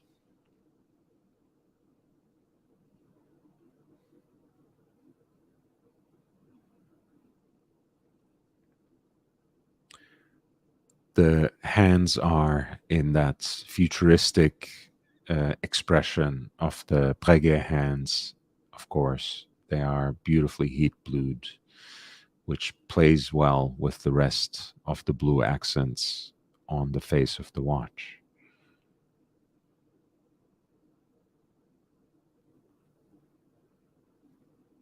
We have once again a self-winding movement, which you can glimpse into through the sapphire case back with all its heat blued titanium details.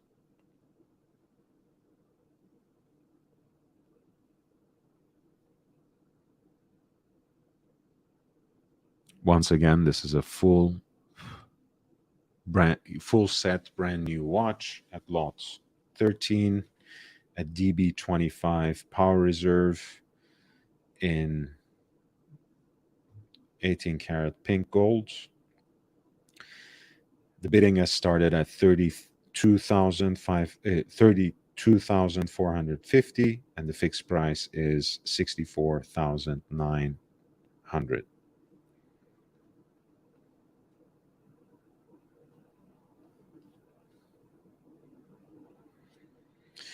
Please hit the like button on your way out if you have not done so already. I really appreciate your presence and support. If you want to contribute to the channel, the links are there pinned in the chat. They're also included in the video description.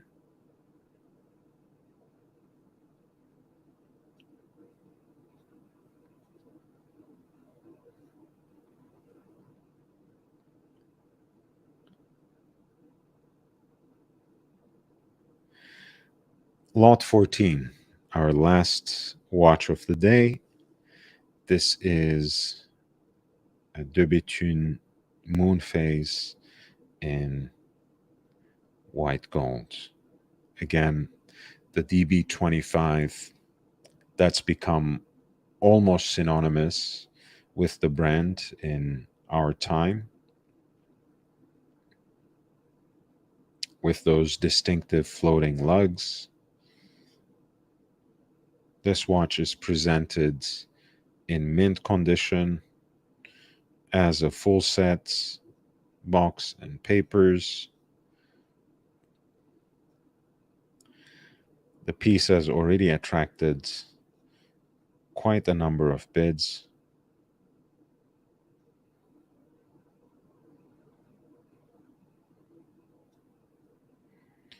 A hand wound piece, again with that recessed dial, beautifully depth, beautifully deep and dimensional guilloche decoration at the center of the dial. Those applied navy Roman numerals decorate the periphery, which is completed by a railroad track for the minutes. The hands, once more, are heat blued and of that contemporary iteration of the Breguet hands, very distinctive of de Béthune again.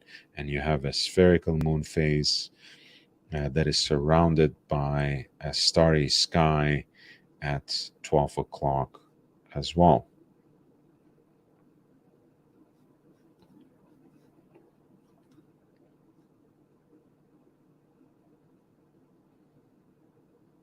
This de Béthune DB25 moon phase in white gold is currently being bid at 43,300, and there are more than 12 days to go. The piece also has a fixed price of 75,750.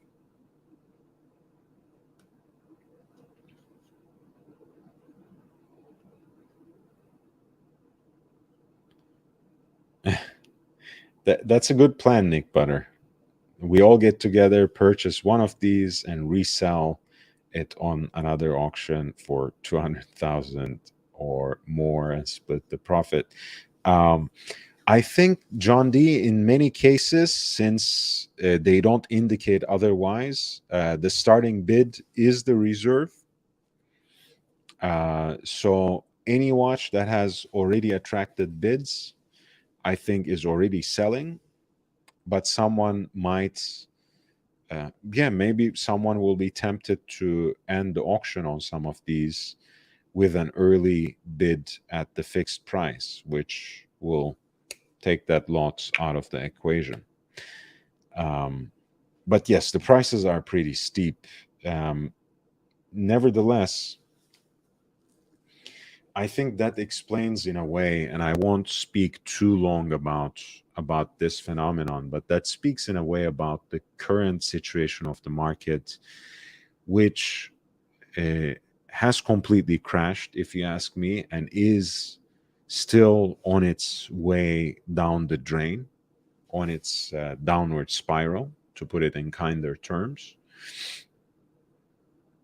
Nevertheless, watches that are extremely rare, uh, extremely limited in number, are made by respected and already established independent brands, um, still command a great value on the market, still have excessive premiums, because that segment of the collector is usually not as affected by the vicissitudes of the markets and the aftermath of a recession as us mere mortals do.